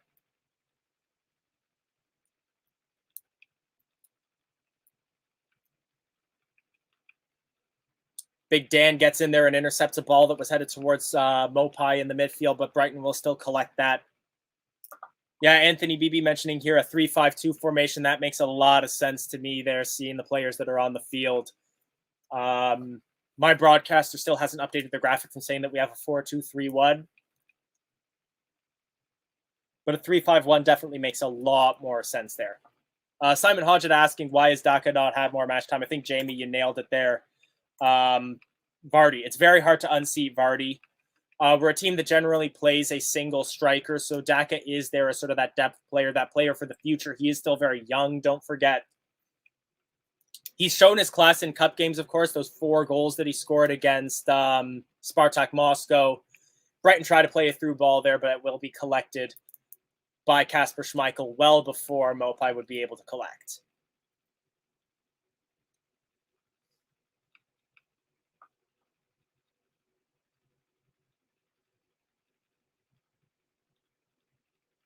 Absolutely, we need to keep an eye on Welbeck. I think Lamptey as well could be a danger for us, but Welbeck, he was definitely their danger man that they had in their pocket on the bench. Still a lot of game left here. We're 66 minutes into this match. Oh, Brighton does lovely job there to let go of 2 men. Gets past his man, then gets tripped by Dan Burn, gets Burn booked. Albrightinho out here. Dances around a couple defenders and earns us a free kick in a rather dangerous position there. Great ball control there. And yeah, just gets clipped on his heels by Dan Burn. Burn might feel a little hard done by to get booked there, but he's had a few challenges like that this game. Might just be an accumulation thing there.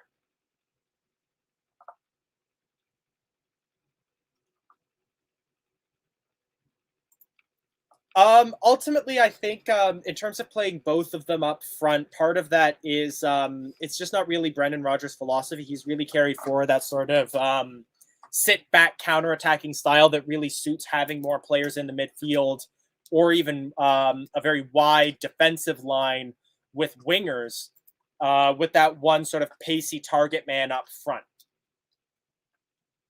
We've seen in the past when we play a 4-3-3, it usually doesn't go well for us. Matters plays the cross in, headed away by Brighton's number 4, Webster. My broadcaster has updated its graphic to show that Brighton are now playing a 4-4-2 formation with Mopai and Welbeck up front and Trossard falling into a midfield winger role. Maria, I know you might think I wouldn't have put your comment up on screen, but thank you for joining us, even as a Brighton and Hove Albion fan. I'm always happy to welcome opposition supporters in. Even at full time, if you'd like, when I put the link up, feel free to give us your perspective as a Brighton and Hove Albion fan. We'd love to hear from you. So honestly, I would say Kasper's position here, at least in Brendan Rodgers' eye, is even less tenable than Jamie Vardy's. I feel like on the team sheet, Schmeichel's name is written in Sharpie there instead of in pencil. It's going to be very hard to unseat him. I rate Danny Ward. He's done well for us in cup games. And at least he does seem happy at Leicester City at the moment. Motor tries a shot from distance there, but it is blocked, and Leicester City will clear. Patson Daka looking to pressure Webster there. Webster will play the ball back towards Sanchez, who will just immediately play the pass back out. And yeah, John mentioning here, Daka has taken a bit of time to adapt. Brendan has eased him in, and it's probably better in the long run. You want to see that with signings, especially younger signings as well, that you ease them into the team, you play them in the cups for those first few matches, and really give them a chance to sort of adapt to the system before you really put them into the boiler that is the Premier League. And yeah, especially at the end there, attack hasn't been our problem. We mentioned over our last few games, we've been scoring 3, 4, 3, 2 goals. It's just we've been conceding 6, 4, 2, 3.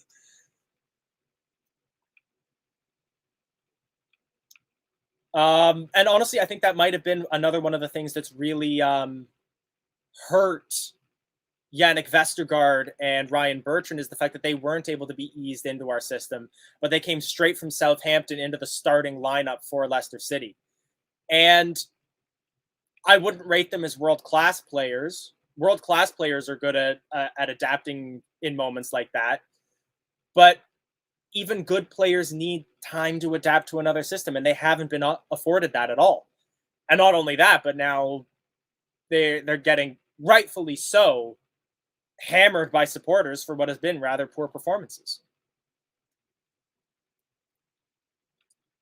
Brighton have had 77% of possession over the last 5 minutes, according to the Chiron on my screen, and are currently passing the ball around the back at the moment, although a through ball here that finds Lamptey, goes across goal. Mopai won't be able to collect that in time. Ball falls to Kukurea right now. Dangerous attack here by Brighton. Little poke challenge comes in by Thomas. Well done there to at least break up the momentum. They're forced to play the ball back over onto the wing towards Trossard. Trossard now under pressure by Thomas. So sorry, that was Justin that made that poke challenge earlier. But Thomas does well to dispossess Trossard. And that ball will fall at least as far back as Brighton's defenders on the center circle. Yeah, all Brightinho. Let's make that happen.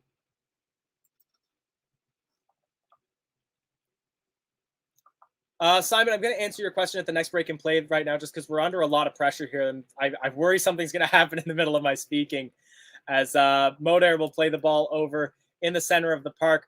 Through ball again, finds Lamptey. He'll find Trossard there. Ball just collected by Leicester City. An advantage is played, and now Leicester City look to break. Patson Daka, Lookman making a run on the left field, on the left wing. Lookman now has the ball. Daka now running into the center, but Lookman will break himself. But he's covered by 3 people and can't. We don't get numbers forward fast enough there to really create a challenge. Oh, big sliding challenge there by Dana Marte. I didn't even think he got the ball there, but it looks as though he had. 20 minutes left, Z. We are a little under 20 minutes. We are into the 71st minute. 71, 49, 50, 51 if you are looking to sync up. So Simon mentioning, is the defensive problem down to player ability or defensive setup? I'm going to put up John O's here. Both for me. We haven't had our first choice center back for more than 18 months, but set up at set pieces hasn't helped confidence. I completely agree with both of those. I think finally switching to at least a hybrid zonal man marking system on corners has definitely helped us defensively. It doesn't feel like we're giving away penalties as much when we give away corners. Big break here for Danny Welbeck. He has the ball in the penalty area. He'll play the ball back towards Lamptey, and they're pacing around there. Header there by Welbeck. Big save by Kasper Schmeichel there at his near post. Goes to ground. Gives away a rebound that Dana Marte will just put out for a corner kick there. But Kasper Schmeichel, reasons you were asking there earlier, proves why he's our starting goalkeeper in the Premier League. But yeah, I think part of it is just the fact that we're playing players who would normally we be playing them in the cup matches. We're playing players that we wouldn't have even signed if we didn't have injuries. Corner comes in from Brighton, headed away immediately. Falls all the way back towards Lamptey.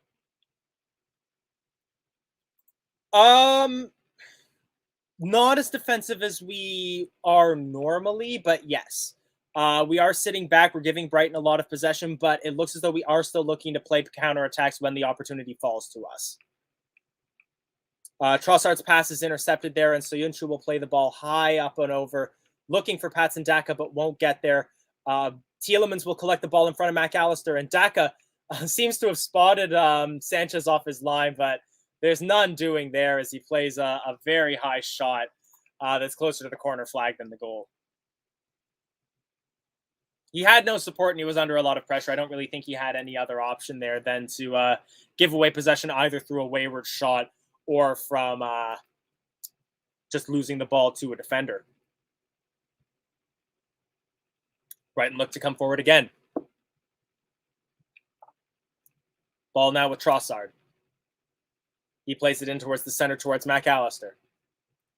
McAllister to Byrne. Gross is off the field. I think that's Welbeck. Welbeck plays it back towards McAllister. Play the ball all the way back towards their center back partnership. So that'll probably be Byrne.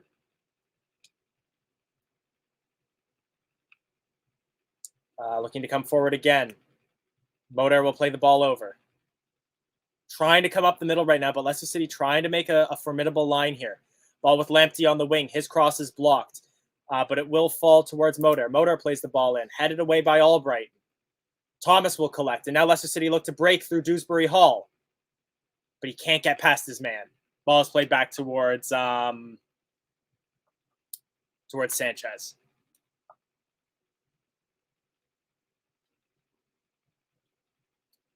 Patson Daka, he's been good. Still has room to develop, but he's definitely one for the future for us, and I hope we keep him long term.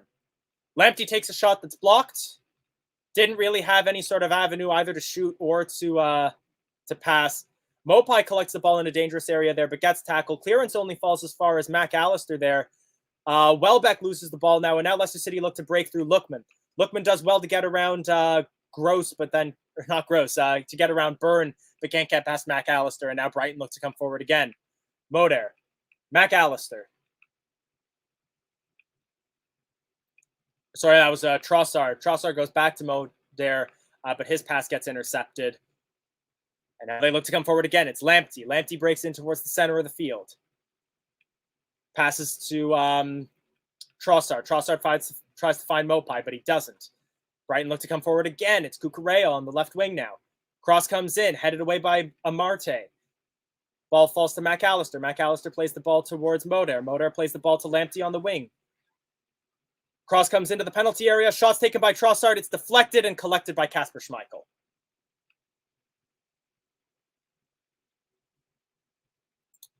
And so I will say, I think part of it is Kasper is still formidable even at his age.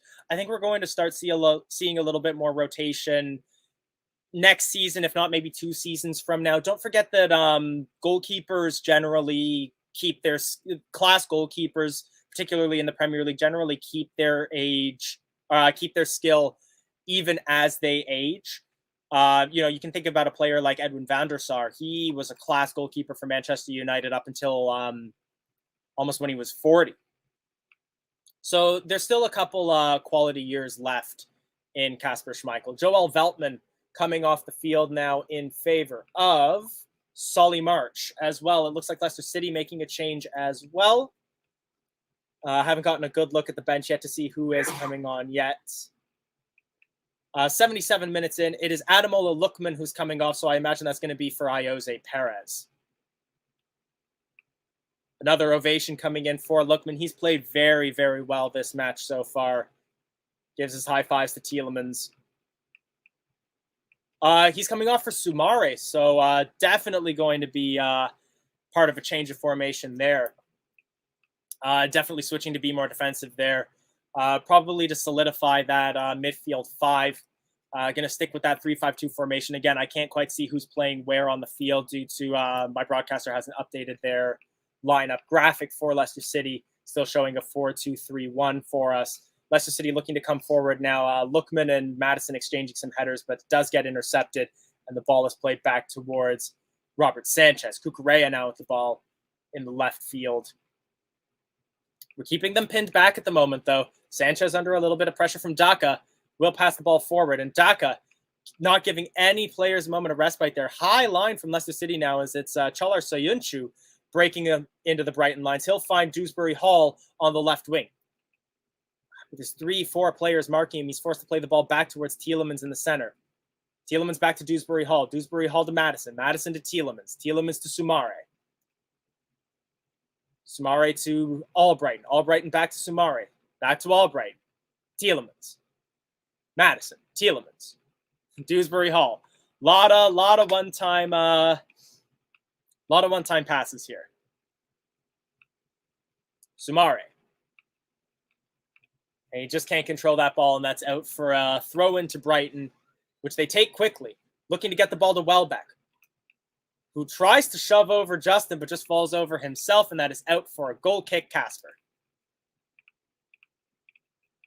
Actually, could that be a corner? Just seeing the way the players are running there. I thought it was a goal kick. I will let you know as soon as I can see. It's just a big camera focus at the moment on Söyüncü. And Brighton's, I don't know the name of Brighton's assistant coach here. I know we had a Brighton fan in the chat, so if you could let me know. Because his jacket just says B and A, BH, which may as well to me mean Brighton and Hove. Soyuncu with the ball now, plays it to Thomas. Very high line being played by Brighton at the moment. They're trying to high press us. Dewsbury Hall does well to maintain possession.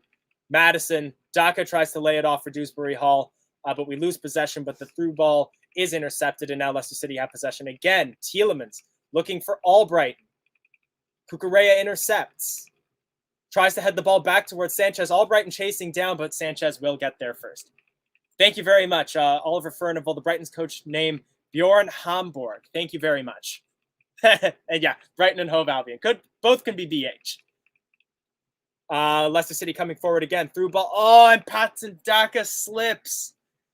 Oh, he could have been in there. He would have been in a foot race with Webster there, but he slips. And now Brighton look to come forward. Through ball looking for Welbeck. But Justin does well to shield long enough for Kasper Schmeichel to dive down onto that ball. But yeah, appreciate the update, Oliver. And I mentioned to Maria as well. Always appreciate having opposition fans in the chat. If you'd like to join us to offer your full-time views from a Seagulls perspective, we'd be happy to have you on. Lamptey plays the ball now over towards Trossard. Trossard plays it back to Mopai. Mopai plays a cross in. He's looking for Welbeck. Welbeck is found, and that is a goal for Brighton in the 81st minute. We mentioned that we needed to keep an eye on Welbeck. And he has scored, and that is the leveler there late in the game. So only 9 minutes remain for Leicester City to try to find a winner here. Leicester City won, Brighton and Hove Albion won, and Kasper Schmeichel is fuming.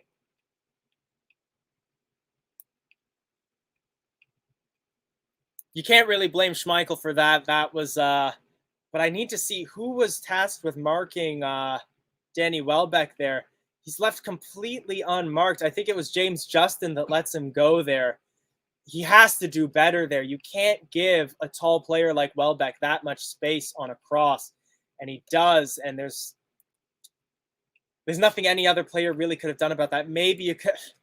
Dewsbury Hall ducks to stop the ball from just hitting him in the face, but you can't expect him to. You can't expect him to just take that to the face.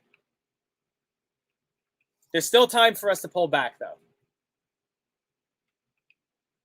Ball now with Justin, passing around the midfield at the moment. Soyuncu now as we are now into the 82nd minute. Soyuncu to Sumare, Sumare to Dewsbury Hall, back to Soyuncu. Back to Soyuncu again. Through ball looking for Thomas, but he can't get there. It's overcooked.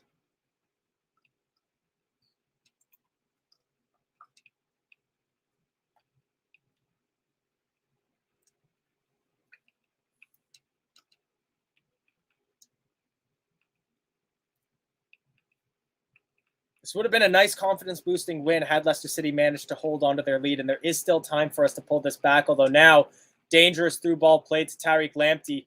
Thomas gets in there on a slide challenge, but Lamptey maintains possession. He plays it across goal, headed away, and collected by Dana Marte, but we play the ball short at the moment, and a lot of pressure from a very high line being played here. Dewsbury Hall struggling to maintain possession against Moder, and Moder wins that ball.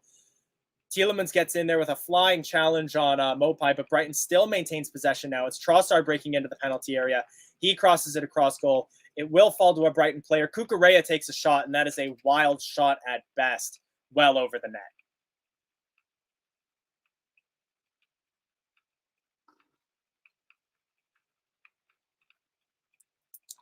Yeah, a lot of fans here that are frustrated with the defensive play here.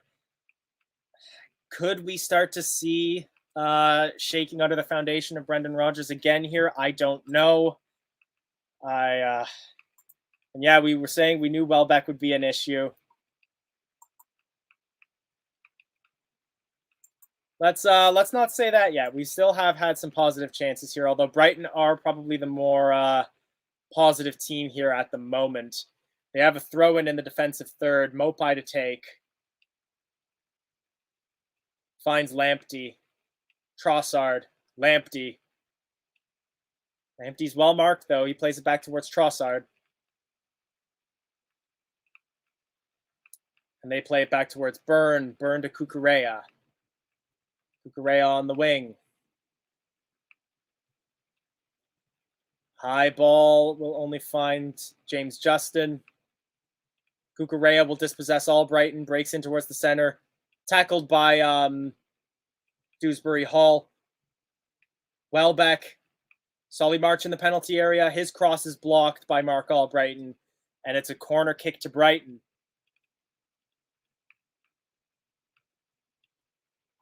We have been showing them a lot of respect at the moment.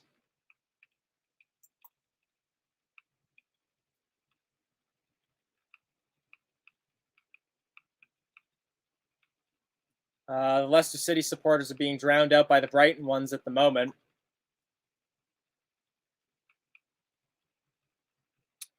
Cross comes in. Byrne wins the header, and it's cleared off the line by Leicester City.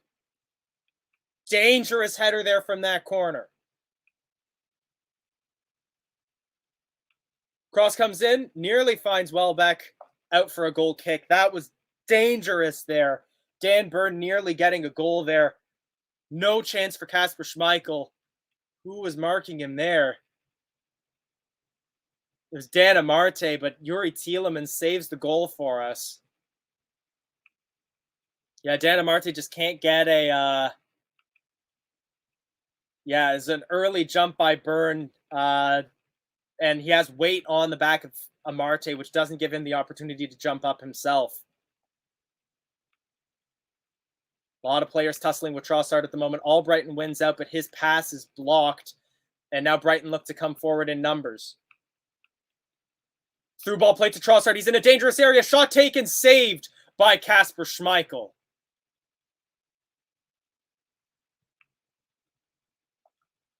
It's worrisome. Callum is right here. We're going to give this away if we aren't careful. And we've been giving away some dangerous plays right now late in the game here. My updates are showing me there's a penalty in Palace versus Liverpool. I'll give you an update on that after things have progressed a little bit further here. It's going to be Mac Allister to play in this corner for Brighton. Corner comes in. Looking again for Byrne. Byrne doesn't win the header this time. Pinging around in the penalty area at the moment. Cleared by Daka, but only as far as a Brighton player. And hoofed away by Dewsbury Hall. There's no Leicester City players forward at the moment. So Cucurella will collect. The penalty has been scored in the Liverpool match. I don't have an update yet on which team that was for, but I'll let you know as the ball goes back towards Sanchez. I agree we need to win this game if we want to salvage our chances of qualifying for Europe here. And we have a chance to here as we start to come forward. Dewsbury Hall with a back and forth with Tielemans. Finds Daka with acres of space on the left wing. Lamptey tracking back with pace.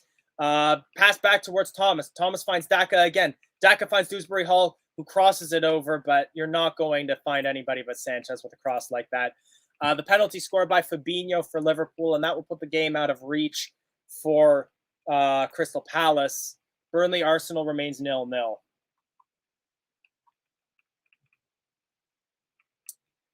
Last 10 minutes, it's been 4 attempts on goal for Brighton, 0 for Leicester City. Lamptey crosses in, cleared by Amarte. As far as Soumare will play the ball over towards Dewsbury Hall, back towards Thomas. Thomas plays it back towards the defense, but Thomas gets dispossessed by Danny Welbeck. And now dangerous attack coming forward here again. It's Trossard. 2 defenders go to the ground. Trossard crosses it across goal, cleared by James Justin there. Madison can't win the ball ahead of Byrne there, but Byrne gives the ball away. Mac Allister intercepts, though, and now Brighton look to come forward again here. Very energetic here as the moment as Moder comes forward. Moder plays it towards Lamptey on the wing. Lamptey crosses it over and is collected by Kasper Schmeichel. Lots of noise here coming from the Seagulls faithful. Not a lot coming from Leicester City at the moment from what I'm hearing on my television. Brendan Rodgers not happy at the moment as we are into the last minute of play here plus injury time.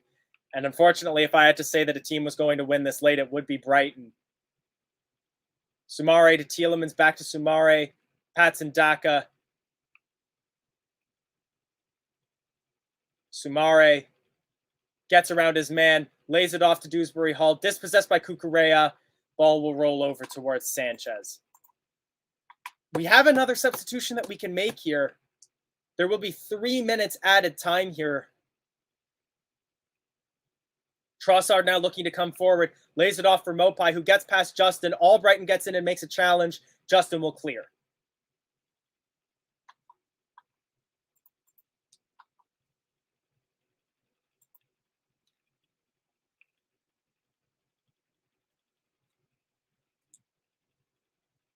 Ball now with Lamptey. Plays it back towards Moder. Webster. Byrne. Cucurella. Solly March on the left wing. Up against Albright.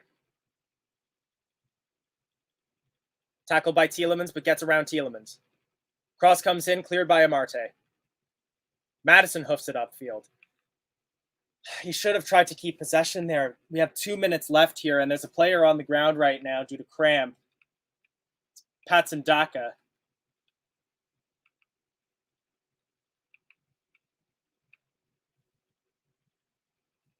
We have Jose Perez that we can bring on.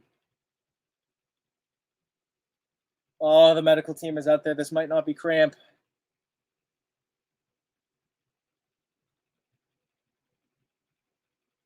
Oh, boy.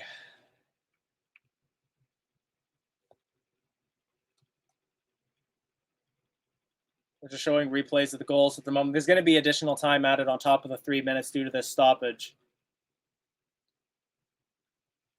Substitution is being made. It is Jose Perez for Patson Daka.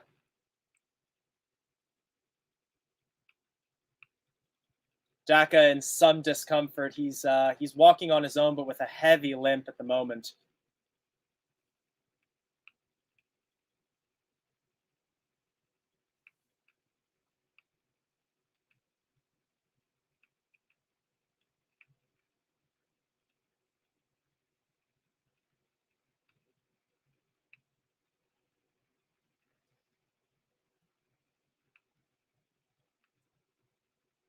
We're 30 seconds left in the match at the moment.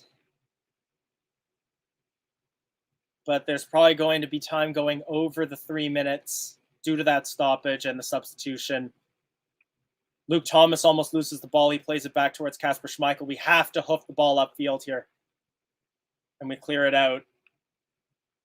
Brighton maintain possession. Motor keeps the ball in. He plays it towards Webster, back towards Sanchez. We've hit the 3 minute mark here. Brighton coming forward one more time. They play the ball backwards. Over to Cucurella on the wing. Leicester need to gain possession now if we're going to have any chance of winning this match. Brighton seem comfortable with a draw. They're just passing it around, trying to keep the ball away from Leicester City at the moment.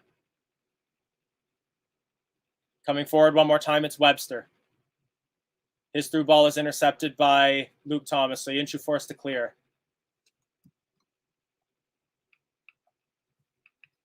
Play will continue.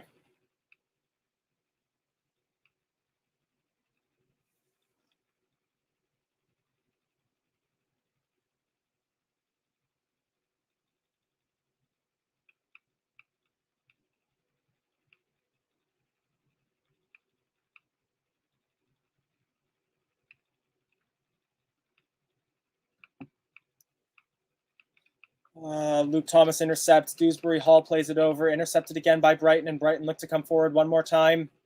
Thomas intercepts in front of Welbeck. Brighton regain possession. It's Trossard. Trossard to Welbeck. Cross comes over, cleared by Soyuncu. And that is full time here. And so that is ended. 1-1. So from our 2 games in hand that we held, we gained 1 point.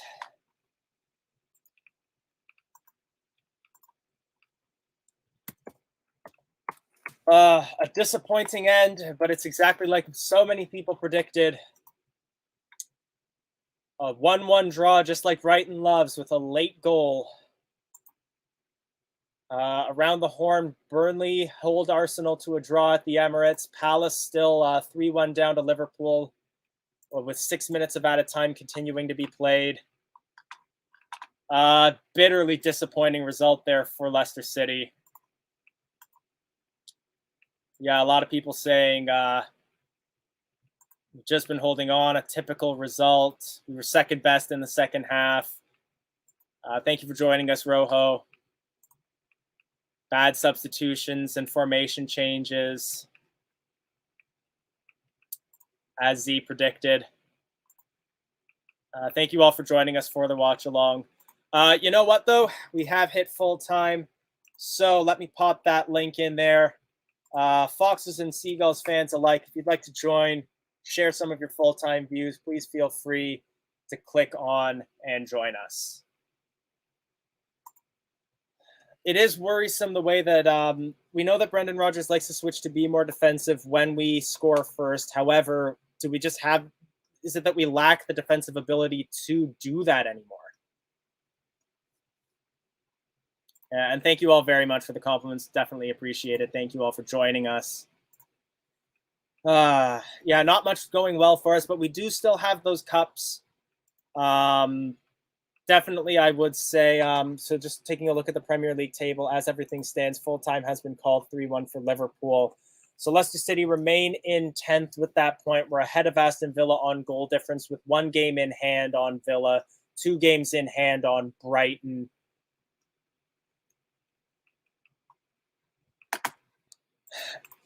I pretty much agree with you here, Mike, that it's very, very frustrating that all it takes is a little bit of extra pressure and we're able to concede goals to teams like Tottenham and Brighton. Leo, I'm good to add you on if you're good.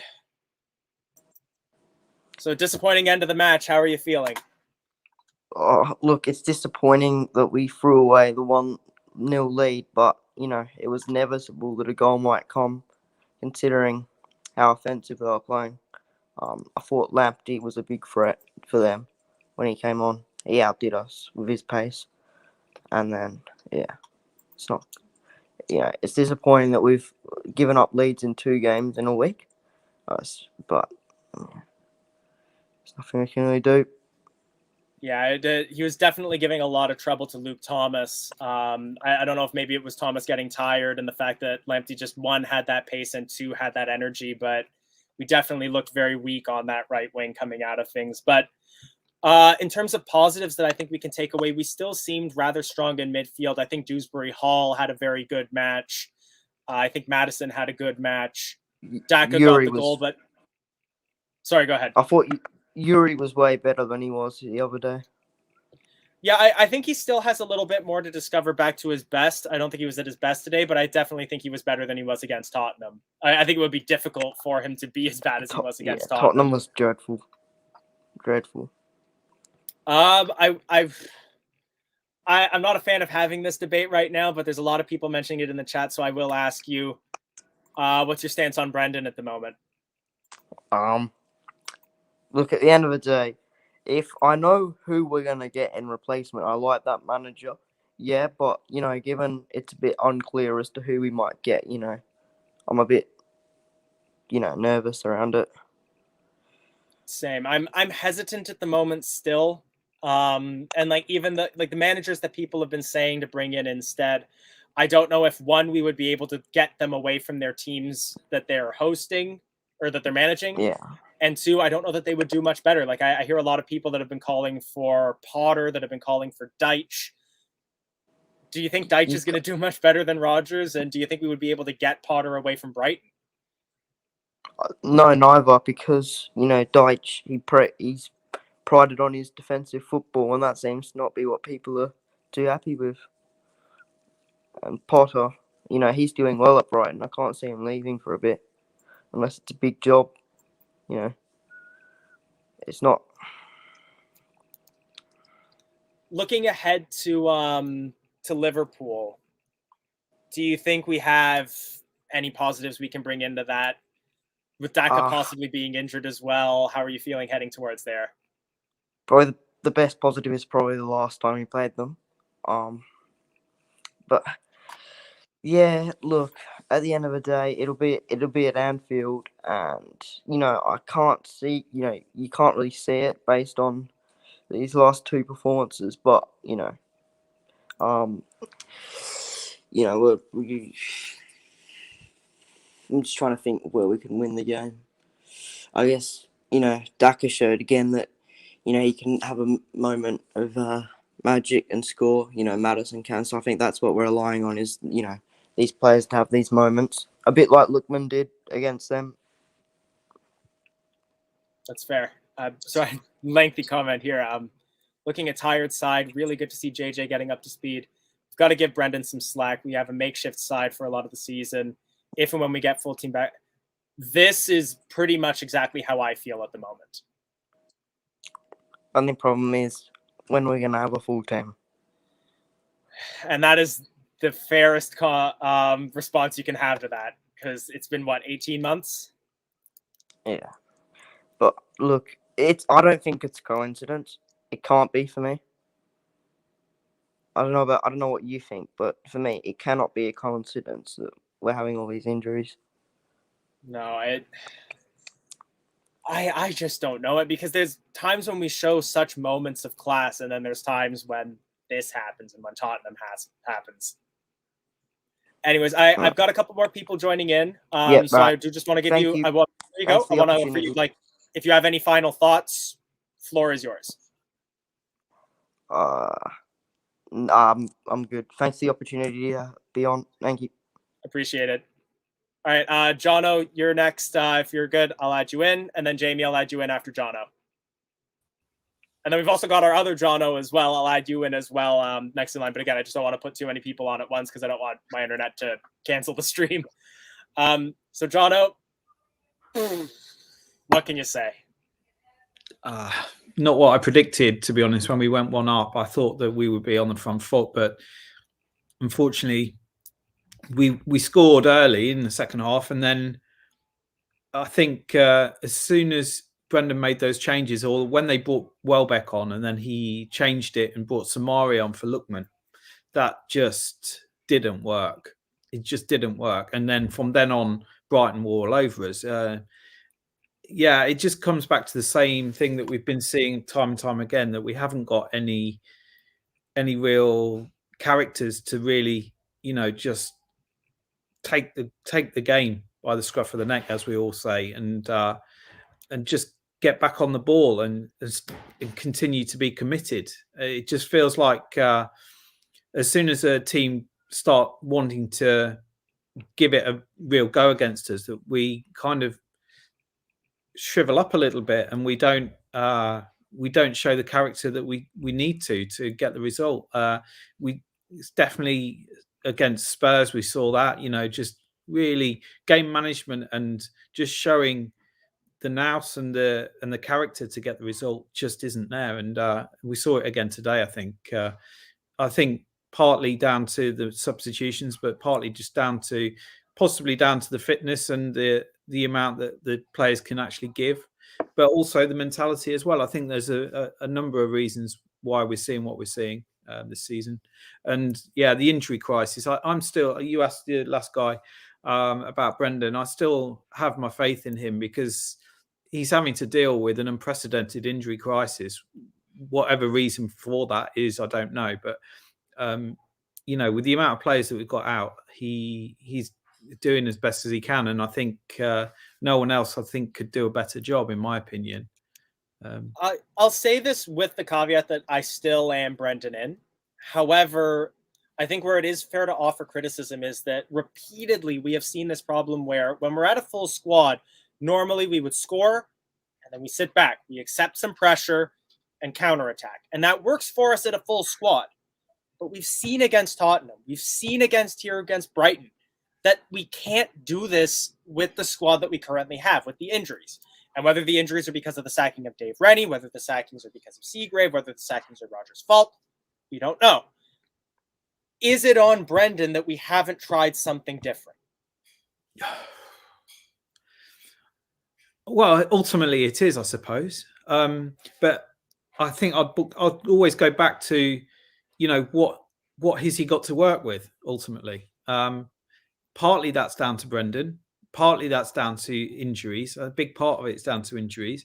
I mean, bringing in players such as Vestergaard and Bertrand, you could really question, the logic of that in hindsight, I guess. But yeah, I think it is ultimately down to Brendan. But I think this season, to me, it's more and more looking like we've got to kind of just almost not write it off, but almost let's look ahead to when we've got a fully fit squad. I think ultimately we're going to have to rebuild a little bit in the summer. It's looking more and more like we're going to be, a mid-table team. We're not going down, but we're not going to do anything special. And I think our best route to doing anything special this season is probably in the Europa Conference, where we're going to be playing against, much lower quality teams initially, and I think we've got the quality, hopefully, to get a long way in that competition, if not win it, and look at the cups as an option to try and galvanize some sort of form. But I think the Premier League, as far as I'm concerned, is a little bit pushing towards the top six. I think isn't going to happen. I think we've got to be realistic on that. I think we've got to be looking at, let's do the best we can, and top six isn't still out of the realms of possibility. But I just think the way that we're playing, the injuries we have, I think from my perspective, sort of a top 8 would be a good result this season. If we're 8th or above, I think that'd be okay. And a run in the cups, and then maybe a win in the Europa Conference, I think that would be decent. An okay season with a view to then next season pushing on. We're going to lose Yuri in the summer. There's no doubt about that in my mind. And we've got to invest that money, whatever we get for him, in some decent, squad building, whatever that might be. That's fair. Sorry, I've just ranted a little bit. No, honestly, I can't really disagree with much of what you said. I personally agree that I think Europa Conference is going to be our best chance at Europe, if any. Because I see our biggest obstacle there being Roma, and we've seen that Roma is an inconsistent side. However, we're an inconsistent side. So it wouldn't surprise me if we do see that we might stop focusing on the league and we put our focus into winning a cup. It's just that's so much more dangerous to focus on a cup instead of the league. Yeah, I mean, we've got Forest next, so we're all looking forward to that next Sunday. That's going to be a good occasion, isn't it? It's a little while until we play in the Premier League again, and that will be Liverpool, won't it, next? So hopefully Daka isn't crocked like it looked like he was at the end of the game. Hopefully next week against Forest we can get a good result. I think we need a good result. I think the fans deserve a good result after what we've seen at Spurs and today. So I think they'll be motivated, and I think we'll get a good result against Forest next week. And then it's a case of Liverpool again, which I'm not confident about at Anfield, to be honest. But it's more optimistic than we're seeing in the chat. I am going to risk the internet at the moment, and I'm going to add in our other Jono and Jamie, if you two are both ready. Jamie, I'm going to let you go first because I know I've got a feeling you've got a spicy take. Oh, well, I wouldn't say it's spicy, but I'm disappointed. I was disappointed Wednesday night. I'm disappointed today. That's 5 points we've dropped in 2 home games. These are the games we should be winning and holding on to. It's just so disappointing. Another late goal again that's stopped us winning again. I don't understand the substitutions. Why go so defensive? The best form of defense is attack. He took Lookman off. He took Barnes off. We had nothing. Thomas he played well, but as soon as they brought Lamptey on, it was all over the shop, and Lamptey ran him ragged. I'm really so disappointed. Things haven't changed for me. Things have not changed for me. We need to get some signings in. I don't care whether the loan signings or whether the top of the championship signings. We need to get signings in. I said this time last year. The squad depth is terrible. Even if it's just loans to get in for 3 or 4 months or 6 months to help bolster the squad. We can see we've got a depleted side. We need centre backs. And what we're doing? Nothing. It's what's the date today? 23rd of January.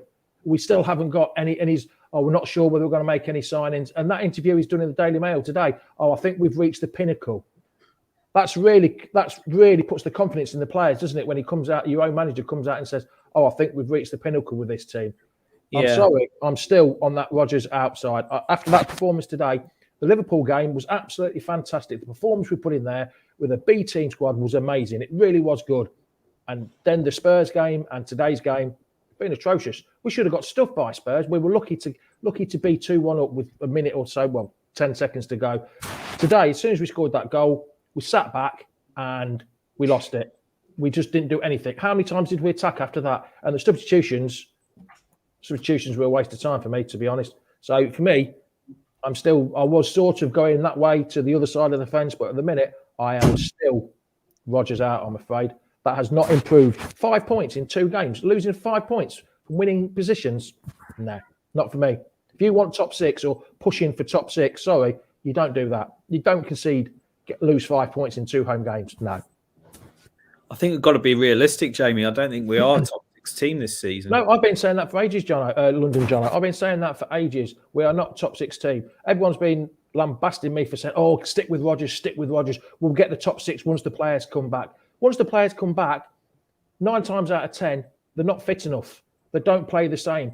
Ricardo hasn't done well. Shernk, who didn't do well since he came back from injury. Johnny Evans hasn't done well. They think it's just going to change. They think it's just going to change. They'll drop back in and be perfect. It's not going to happen, I'm afraid. To me, the season's over. The season is over. Even though we've got a chance of winning the conference, maybe, like you said, with Roma. Jono, the Forest game is... Forest game? It's 2 weeks today. Yeah. It's 2 weeks today. Not next week. It's 2 weeks today. Is it? Yeah. Okay. Yes. It's winter break. It's winter break next week. I realize this is going to complicate our interchat, but I'm also going to add in our other Jamie at the moment. So we'll have 2 Jamies and 2 Jonos. However, Jamie, one thing I wanted to ask you as well, Spanish Jamie. So London Jono and I were talking about tournaments, and you were touching on them a little bit. Jamie, I don't think you have enough connection there, so I'm going to let you go there. But if you're Brendan right now, and we're in the situation we're in, what are you prioritizing? Conference League, points. FA Cup, or points. League? 40 points. Staying up, 40 points. I know that sounds really negative in that, but 40 points. We've got 14 points to get from what? How many games we played? Was that 20? Was that 19 today or 20? 20 now. That was our 20th game, so we are over halfway through the season. So 18, and we've got just over 1 point a game so far this season. Just over. No, it's not good enough. A team like us ought to be better than what we are at the minute. I'm sorry. So for me, it's 40 points. We need to get 40 points, more than any cup, more than the conference, more than FA Cup. Everyone knows how I love the FA Cup. It's 40 points and stay in the Premier League. That's where the bread and butter is. But if we only just stay in the Premier League, who's going to stay? What players will stay? Because Yuri, to me, like I said in the morning, Yuri, to me, looks like he's had enough. His head's turned and he's going. Doesn't look like what he was last year. And then Newcastle, Jono, I'm going to ask you the same question around what would you prioritize right now?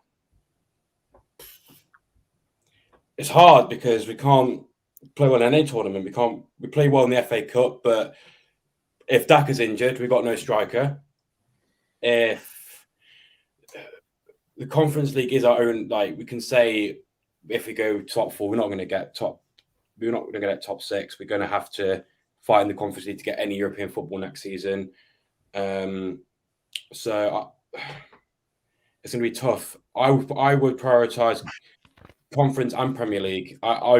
We can't fight on all 4 fronts. We can't fight on the 3 fronts anymore. We can't fight Premier League, FA, and Conference because we haven't got the squad depth.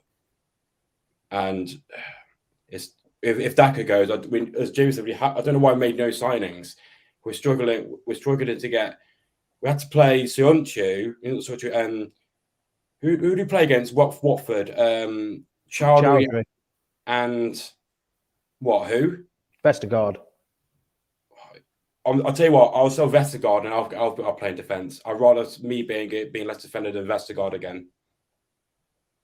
He's him for me. Like, yes, it was good. We got when the final was injured, we got someone, but he's been so poor. He's been so poor. I've just had to let London Jono go. He had to look after his kids. But Reedy, I've seen you've joined in. Hopefully, you've got enough connection. But you were at the game. How are you feeling? Awful. Absolutely awful. You don't take your attack off, then concede to try and defend the game out, and then you've got nothing up front whatsoever to try and go for the win. I think I don't want to blame Rodgers, but the substitutions just really killed us when they scored their goal. And of course it's Danny Welbeck. Yeah, as soon as he was getting ready to come on, I knew for a fact. I knew he was going to score. It happened. Kane scored last week. Welbeck scored this week. Mm-hmm. Welbeck's only scored 3 goals this year, 2 against us. Yeah. The moment I saw him come on, I went, you know what? Just put a bet on now or whatever you do. You know he's going to score. Ball comes in, headers in. Reedy, was anybody booing at the end of the game? Yeah, I just saw a question from David there. Yeah, there was. But I didn't. But I could say why. Because, like I say, again, even the 70th minute, or even before that, Brighton were on top of us. We just decided to thought, you know what, we're not going to be able to attack the game, so we'll defend it. Sumari comes on, we concede. And then, for me, I don't get why, but I think the best form of a defence for us is an attack. As long as we're attacking, the ball's nowhere near our goal. So why change it? All season, we can't defend, so we need to. I'd rather play 1 defender at the back and 6 at front, and just attack, get more goals because we can't defend. Well, we've defended more since we've been attacking than we have defending. The moment we start actually trying to defend, it just goes wrong. So why don't we just keep trying to get goals? As long as the ball's up in our half, it doesn't matter, does it? And again, it just feels like I don't feel like we've deserved the game today. But a position where we shouldn't be doing it.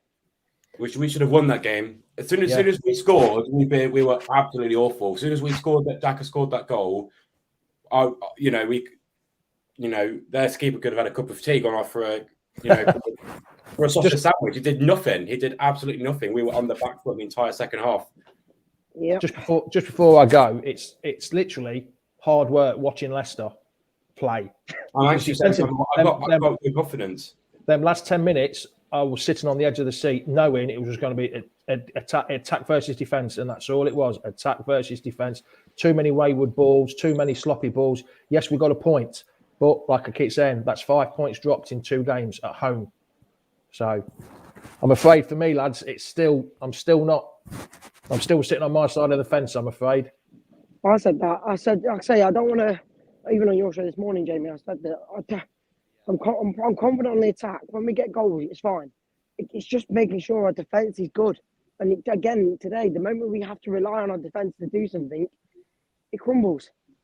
That's why I say. But it'll all be in the media tonight and tomorrow. It'll all be, but look where we've come from. Look, we've got the best manager third best paid manager in the league. Well, if it's the third best manager in the league, third best paid manager in the league, do something about it. Bloody hell. If he's that good, do something about it, Brendan. You've got to earn your money now, and he's not earning his money at all. He's not been earning his money since last February. But all we'll get tomorrow is, look where we've come from. We won the FA Cup and stuff like that. It doesn't matter about, I keep saying this, it doesn't matter about the past. It's the here and now that counts. We still need at least 14, 15 more points to stay up. I know it doesn't seem like a relegation battle, but do you think we've got the players for relegation battle? Because I don't think we have. I don't think we haven't got the players for a relegation. I want to see in the FA Cup game against Forest all the young players, because the young players will have more fight and desire to do well against Forest, because they know about the rivalry, they know about the heart that goes behind in that game. I want to see Dewsbury Hall play. I want to see Thomas play. I want to see Barnes play, Chowdhury.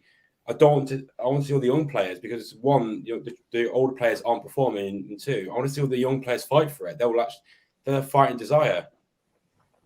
Yeah. Right, I've got Yeah. to shoot, so I shall speak to you all later. I shall see you later. Yeah, I've got to see you in a shoot. bit. Well done, Elijah. Thanks, Jamie. See you later. I'm going to shoot as well, guys. Thank you for having me on. All good. Thanks, Jono. All right, see you in a bit. So yeah, I think we'll be wrapping up pretty soon. But I guess just for final thoughts. So at this point, we just got to look forward. Forest in Yep. 2 weeks. What needs to change, and what do you think is going to happen? The thing is, I saw the lineup today, and I honestly thought it was strong enough to beat them. And yes, we're 1-0 up, but again, it's just little areas you just got to make sure you stand up for yourself. Again, in the attack we seem decent enough, but it's just when it comes to defence. We look all right at defensive. When we attack, we look all right in the defence. But the moment they're on us, we just look bad. And I don't think, I should say, I don't think Forest had the best attack. But if they pressure us, our defence will crumble again. So I think as long as it's just we need to fight it. Like I say, the first half, like this game today, there was no fight. The moment in the second half, you've already seen the first 3 minutes. You had 2 attacks, one went in, and the other one should probably have had a chance, and it could have gone in. That's in 3 minutes. That's the fight you needed, and then it died off after we got the goal. So I'm not too sure, but we need to beat Forest because you know the rivalry between us. So Of course. yeah. All right. Well, thanks for joining us, Reedy. I'm going to let you go, Yep. and I think we'll wrap up. But always a pleasure. Yep, Norris in it. All right. So thank you all for joining us. Definitely a rough match to take towards the end there, but thanks all for taking part. Always appreciate your comments and your views. If you've enjoyed the watch along, please feel free to like, share, subscribe. Helps us grow the channel. Like I said, we'll be doing shows all through the week. There is going to be a break coming up, but anytime there's a Leicester City match, we try to have a watch along for it. And I think Helena put it best, hoping for the best, but prepared for the worst. As Foxes fans, we keep our heads up, hope for the best for the team, and we move forward. Thanks all for joining us. Thanks for watching Leicester Fan TV. Thanks to our sponsors, ADT Taxis, Everards, Pucka Pies, Pink Car Leasing, Leicester Riders, Hologram, The Fox's Arms, Peter's Pizzeria, Hope Against Cancer, and Newbie & Co. Estate Agents. Make sure to follow us on all of our social channels at Leicester Fan TV. Visit our website, leicesterfantv.com.